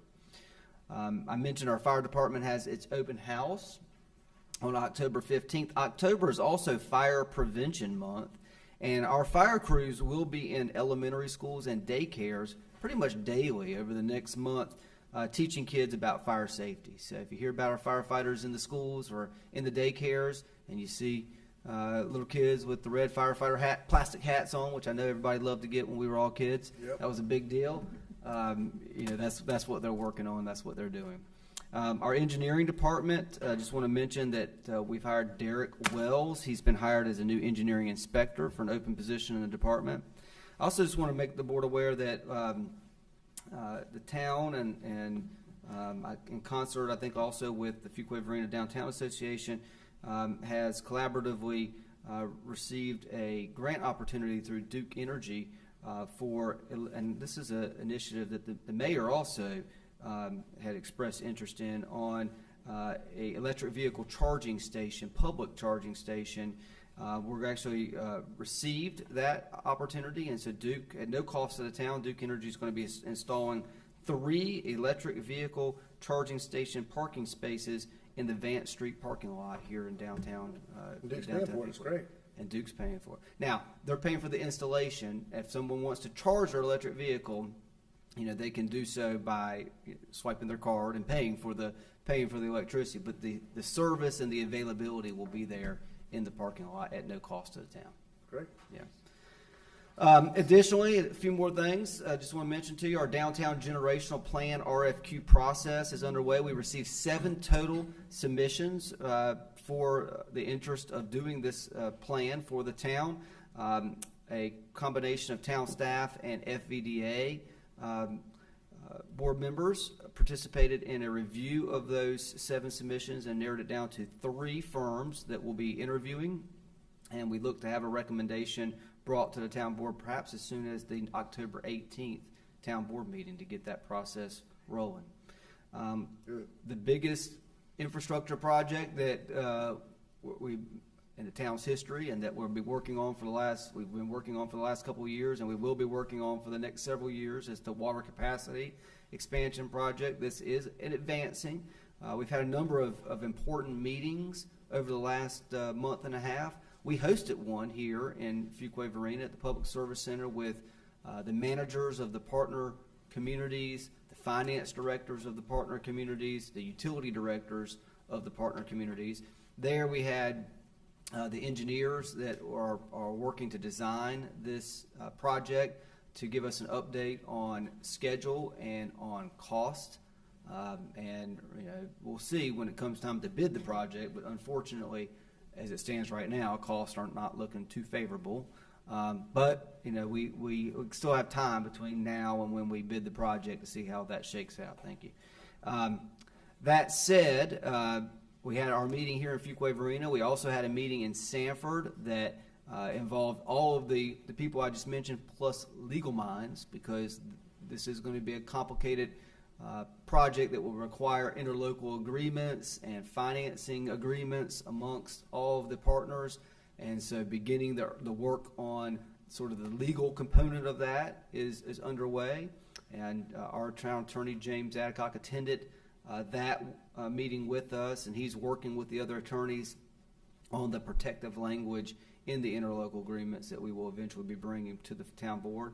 And then there's been a series of meetings that have been hosted in Holly Springs that primarily involve the finance directors, although the utility directors are there as well, not so much management or legal minds, to really kind of get down to the nitty-gritty of how all of this is going to be structured from a financing standpoint and a funding standpoint. So all of this is happening. Not to mention, we're still in the process of pursuing an interbasin transfer certificate that will allow us to take the water out of the Cape Fear and perhaps put it into the Neuse River Basin, depending on how that goes. That is a very lengthy process, I remind you of. We don't look to receive a approval from the state EMC until likely fall of 2024, but there's a lot that's going to be happening in the behind the scenes between now and fall of 2024 that primarily legal, management, public utilities folks will be involved in, engineers will be involved in, to try to usher that process forward. In addition, on other projects that are sort of noteworthy to mention tonight, the Hilltop Needmore Town Park and Preserve Master Plan. It is continuing to still advance forward. We had excellent public input on that master plan piece of this park, and in December we will look to bring a recommendation and hopefully receive a recommendation to you from the Parks and Recreation Advisory Board, and then ultimately in December, late December, bring a recommendation on a master plan for that site to the town board for consideration of approval. We may be in November bringing a sneak peek of that master plan draft to you, just so you can begin thinking about some of the components that are being recommended and that we heard from the public about as what they'd like to see as this park over time continues to take form and take shape and investment. It also is important to have a master plan because the development of a 144-acre site, whatever it may become, passive recreation, active recreation, a combination thereof, is not going to be inexpensive. And so a master plan will help inform what may eventually be another bond referendum on this park and other parks that we might want to consider in the future. You might want to consider in the future. But very good public input, excited about bringing that forward in the next few months to the town board. In addition to that, our Parks and Recreation Department, staying busy, are getting ready to kick off the next round or the next iteration of our comprehensive master plan, system-wide master plan for all of our park facilities and locations. This would be for the years FY24, fiscal year 24 through fiscal year 28. And I know Commissioner Haynes is well informed about this process because as chairman in the past of the Parks and Recreation Advisory Board, he helped move forward several system-wide master plans for town board consideration. It's a lengthy process. It doesn't just happen overnight. We're going to start that process in December. Sometime in December, January timeframe, we'll be engaging with the public through a number of different ways to get public input on our system-wide park development and growth. February, March timeframe, we'll review that input, perhaps discuss some of that review information and findings at town board retreat. In April, we'll work to complete a draft of the system-wide master plan, and in May, present that draft to the Parks and Recreation Advisory Board and to the town board with a recommendation of the Parks and Recreation Advisory Board in June, and ultimately adoption by the town board for consideration in June. Again, now this is a system-wide plan. It's not just looking at one particular park. It's just looking at all of our parks and recreation system. The information of this plan will help inform future budgets as well as any large capital projects we might want to undertake and how we finance and fund those projects. It's a very important work as we look through the lens of the future for our Parks and Recreation Department. Finally, as it relates to the Parks and Recreation Department, I'm excited to let you know You saw tonight two teams, a 8U softball team and an 8U baseball team that won the Statewide Athletic Commission state championships. That was in baseball and softball, and you heard that those were hosted in Nash County and Tarboro.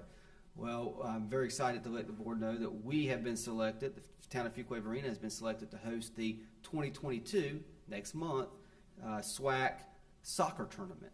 And so we will hold that at Fleming Loop Park November 11th through the 13th. 70 plus teams from around the state will be emerging on Fuquay-Varina to compete at our state-of-the-art park. And I want to recognize Adam Hare with our Parks and Recreation Athletics Division. Jonathan, Adam and his team, they've been working ever since before Fleming Loop Park was finished to be able to host this tournament. And so it's very exciting that we're going to be able to host it in 2022. Perhaps we'll be able to host it in future years as well. But a great tournament that we're bringing to. Now, the goal is that Fuquay-Varina's teams win on their home field. That's the goal. But we'll have to see how that shakes out. Finally, that's going to bring a lot of people into our town too. It's really going to be a great. And the last thing I'll just mention, Mr. Mayor, before resting my case here, is that I will be getting up with the town board over the next several weeks about potential dates for the 2023 Town Board Strategic Planning Retreat. We need to go ahead and begin thinking about that so that we can get it on the books and on the calendar and begin planning for it. So be on the lookout for some communication over the next couple weeks from me on that. And unless anyone has any questions, I stand down. Well, it's a good report. I know it's lengthy, but it was a good report. It shows how busy things are still happening in the community, and thank you for providing an update for everybody here. Continues to be a busy time. That's what we like. Yes, sir. So, thank you. Commissioner Gardner, any comments? Yes. This has just been an exciting time, and this was really, the energy in this room tonight was great, the greatest I've ever seen in this room. It was really exciting to see all of the presentations and recognize all the people who are doing such great work. I really enjoyed the groundbreaking for Fire Station number 4, and I think it's so exciting that it's going to include things like a heritage room to honor the history of this wonderful fire department that we have. And as I understand, the Mack truck is going to be housed there. It will. That's really exciting. And then I like the idea of all the things that kind of newer things are certainly for us to have to provide greater safety for our firefighters.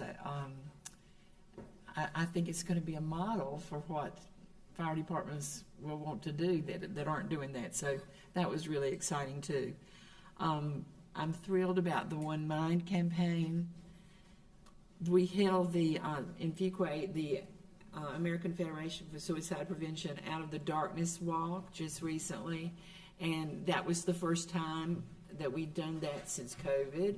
Actually, got together for that, and it was the first time at Fleming Loop Park. It was a great venue and a wonderful event, always so moving, and the most successful financially they've ever had. So I understand that it's probably going to be transitioning, because this has not just been the Fuquay-Varina walk, it's been the regional walk for this part of the state, and they're talking about moving it to a larger host.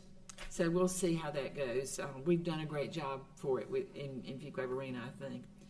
I add my thanks to the town management and staff for taking care of us with this latest storm. I think you perfect that plan that you've got in place for this with your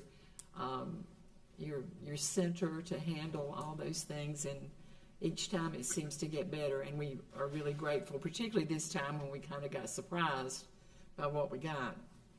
I was interested in the charging station. I was in Wilmington this weekend and met a young woman who lives there but travels often between Winston-Salem and Wilmington, and she has an electric vehicle, and she said, I love Fuquay-Varina, but you really need a charging station. So she said, I want you to bring that up at your town board meeting, so I will be delighted to inform her that I didn't have to. That block's been checked. I would just tell her you got it done. That's right.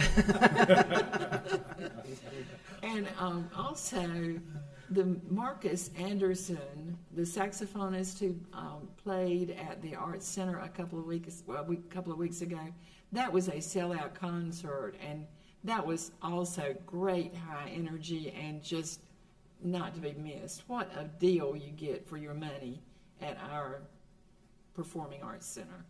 It was an amazing concert, and I just love this town. Thank you. I agree. Commissioner Gordon, very true point. Thank you. Commissioner Harris, any comments? Just one comment, and I hope I heard this correctly, as far as the extra training for law enforcement officers in regards to the mental health first aid. Yes, sir. Well, I know you have a EAP program here. Is it conducive to make that available to staff as well, the training for, as far as mental health first aid? I know some companies... Chief is nodding yes. Okay. I just wanted to put that out there, that might be something staff may be interested in attending to. Appreciate Mainly it. because of all the issues around mental health and, the signs that might not be recognized sometimes when people actually are in pain and need help. That's a good point. Thank you. So just wanted to throw that out. I too attended the concert, the Marcus Anderson concert. It was just wonderful.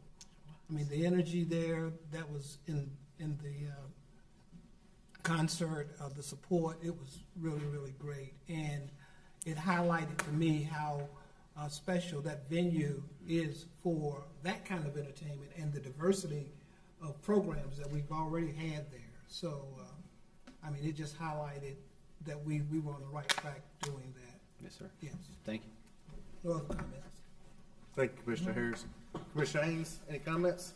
Not too many. Since the last meeting, I did attend the Alcohol Policy Alliance Convention. I was down for a week. I'm in Arlington, Virginia, on behalf of the Fuquay-Varina Coalition, which was actually originally Citizens Against Drugs, and went on behalf of trying to learn more on how we can help to, reduce our underage drinking and underage, especially underage alcohol use. So that was a very good conference, learning from people from all over the United States of America, from California to Oregon. So it was really interesting. I found we brought back some new ways to figure out how to market and help our structure our ways to make sure our young people can kind of resist from underage drinking, and how our businesses can help as well on being able to allow people to drink underage. So I definitely enjoyed that. Marcus Anderson, he's one of my friends, so it was even better to be there. Like I said, he had everybody on their feet at the bass part, and he was the saxophone player for Prince before Prince passed. So he is world renowned playing behind Prince right before he passed. And he even shared about how Prince and his work ethic. So that was really, really good to see him and his brother and different people. Fire station number 4, groundbreaking, was very, very good. The weather was just right. Definitely meeting the new class and talking to them for a little while. That was good, getting to know them and learn where many of them come from. I think one of them even came from Houston, Texas, to be able to join the Fuquay-Varina Fire Department. So that's very, very awesome. And even hearing about the DECOM building, which is, as you see, research continues to come out about the future of firefighting, to see that we're a step ahead of many departments is awesome. Also, chairman of the board, Celebrate Fuquay was awesome. I even tagged them on there, and they actually tagged back and said, "Thank you for having us," on Facebook, so that was kind of cool. The picture that Commissioner, the Mayor Pro Tem Smith had posted, I posted it, reposted it, and I tagged them to that, and they actually said, "Thank you for having us out." As well as I know the Barbecue Blues and Brews, they're still accepting applications for people to cook that day. They have bent my arm and made sure I will be there to cook, just to have fun. I'm just coming out to have fun, but I'll be there. And lastly, just, you never can thank our staff enough, seriously. I'll do it every meeting. It's just one of those things that oftentimes our staff is overlooked for all the different things they do. And many times, as we see today, many people that don't usually get seen how much work they do behind the scenes. So definitely we thank each and every one of y'all for your work you do all the time, because I know it's long hours, a lot of training, a lot of stuff that you don't have to do, but you still do it because you love the town, and you do everything in excellence. So I definitely thank our town staff all the way around for all you do. I look forward to the future. Thank you, Commissioner Haynes. Commissioner Watson. I just want to echo what my other commissioners have said about the groundbreaking, how wonderful that was, and tonight seeing all of the kids and so excited. I love that we get to bring them in here and kind of celebrate them, but then also introduce them to a little bit of their town politics, and maybe that'll be something that they will remember as they grow up, coming up here in front of the board and meeting the mayor and doing high fives with the mayor and teaching them hopefully how to dance. So that's exciting. And then seeing all of our, everyone continuing their education and not just helping themselves grow, but it helps their departments grow and our town. So tonight was really, really fun getting to see all that. Tomorrow morning, Coffee with a Cop. I will be out there for that. And then November 12th, I'm helping coordinate a fall shredding event. We had one in the spring and it went really well, and folks have been asking for another one. So we now have a date. It'll be November 12th before the barbecue event. So you can go shred your documents, then go get some barbecue. From 9 until noon at the Chamber of Commerce parking lot. And we are going to kind of work in collaboration with Pine Acres, and since it is in November, and it's a free event for everyone to come and bring their documents, but we're asking folks to bring a food item that we can put at Pine Acres to help them with their Thanksgiving food distribution.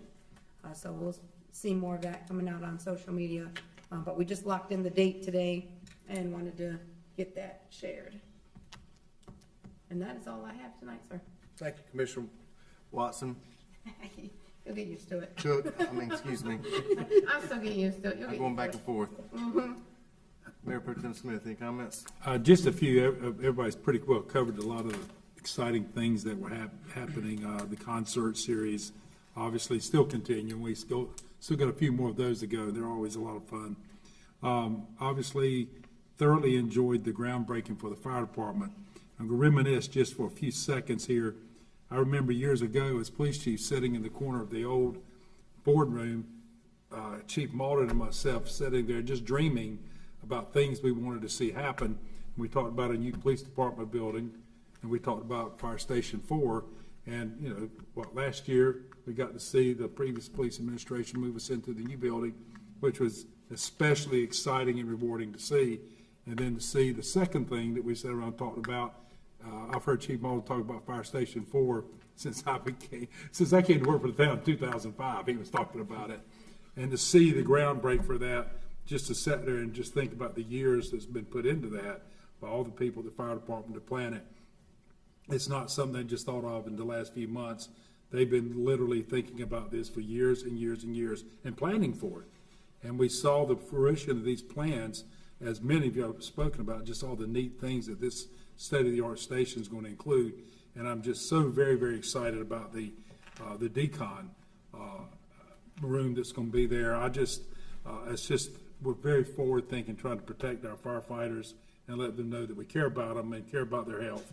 And hopefully that will work well, and maybe we can figure a way to start setting something similar. I'm talking money now at other fire stations, but we want to be able to make it extremely safe for these ladies and gentlemen we got working for us. And so I'm just excited, cannot wait, as town manager referred to earlier, to see the ribbon cutting there. It's going to be a pretty exciting time for us. So that's all I got. I'm just excited about a lot of things. So that's one of the big ones. It's a busy time across. It is. Thank you, Mayor Pro Tem. I forgot one thing, and I looked back at my calendar and I saw it. This is the Garden Club's Random Acts of Kindness Week, and I thought we might ought to announce that too, so we can all be looking for our random acts of kindness we can do.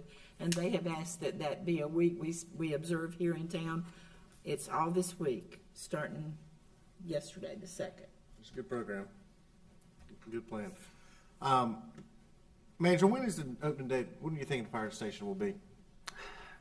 Yeah, obviously it's depending on weather. Yeah. It could be as soon as 11, 12 months from now, or as long as 15 months from now. So we're thinking on that somewhere window. next year in the October to December range. That's right. Sounds like first of the year, something like that. Okay. That's right. All right.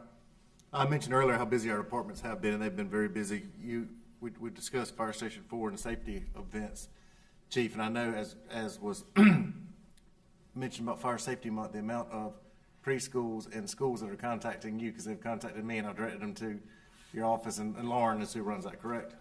And they are y'all are very, very booked up counter in a good way, and that's glad that people are wanting to learn about that stuff. The kids enjoy seeing the trucks, but then also learning. And I understand numbers are still staying pretty strong with people contacting you for changing smoke detector batteries inside their houses and getting the guys to go out and help them. So thank you. I mentioned that service before, but it's a great service that you provide our citizens in town.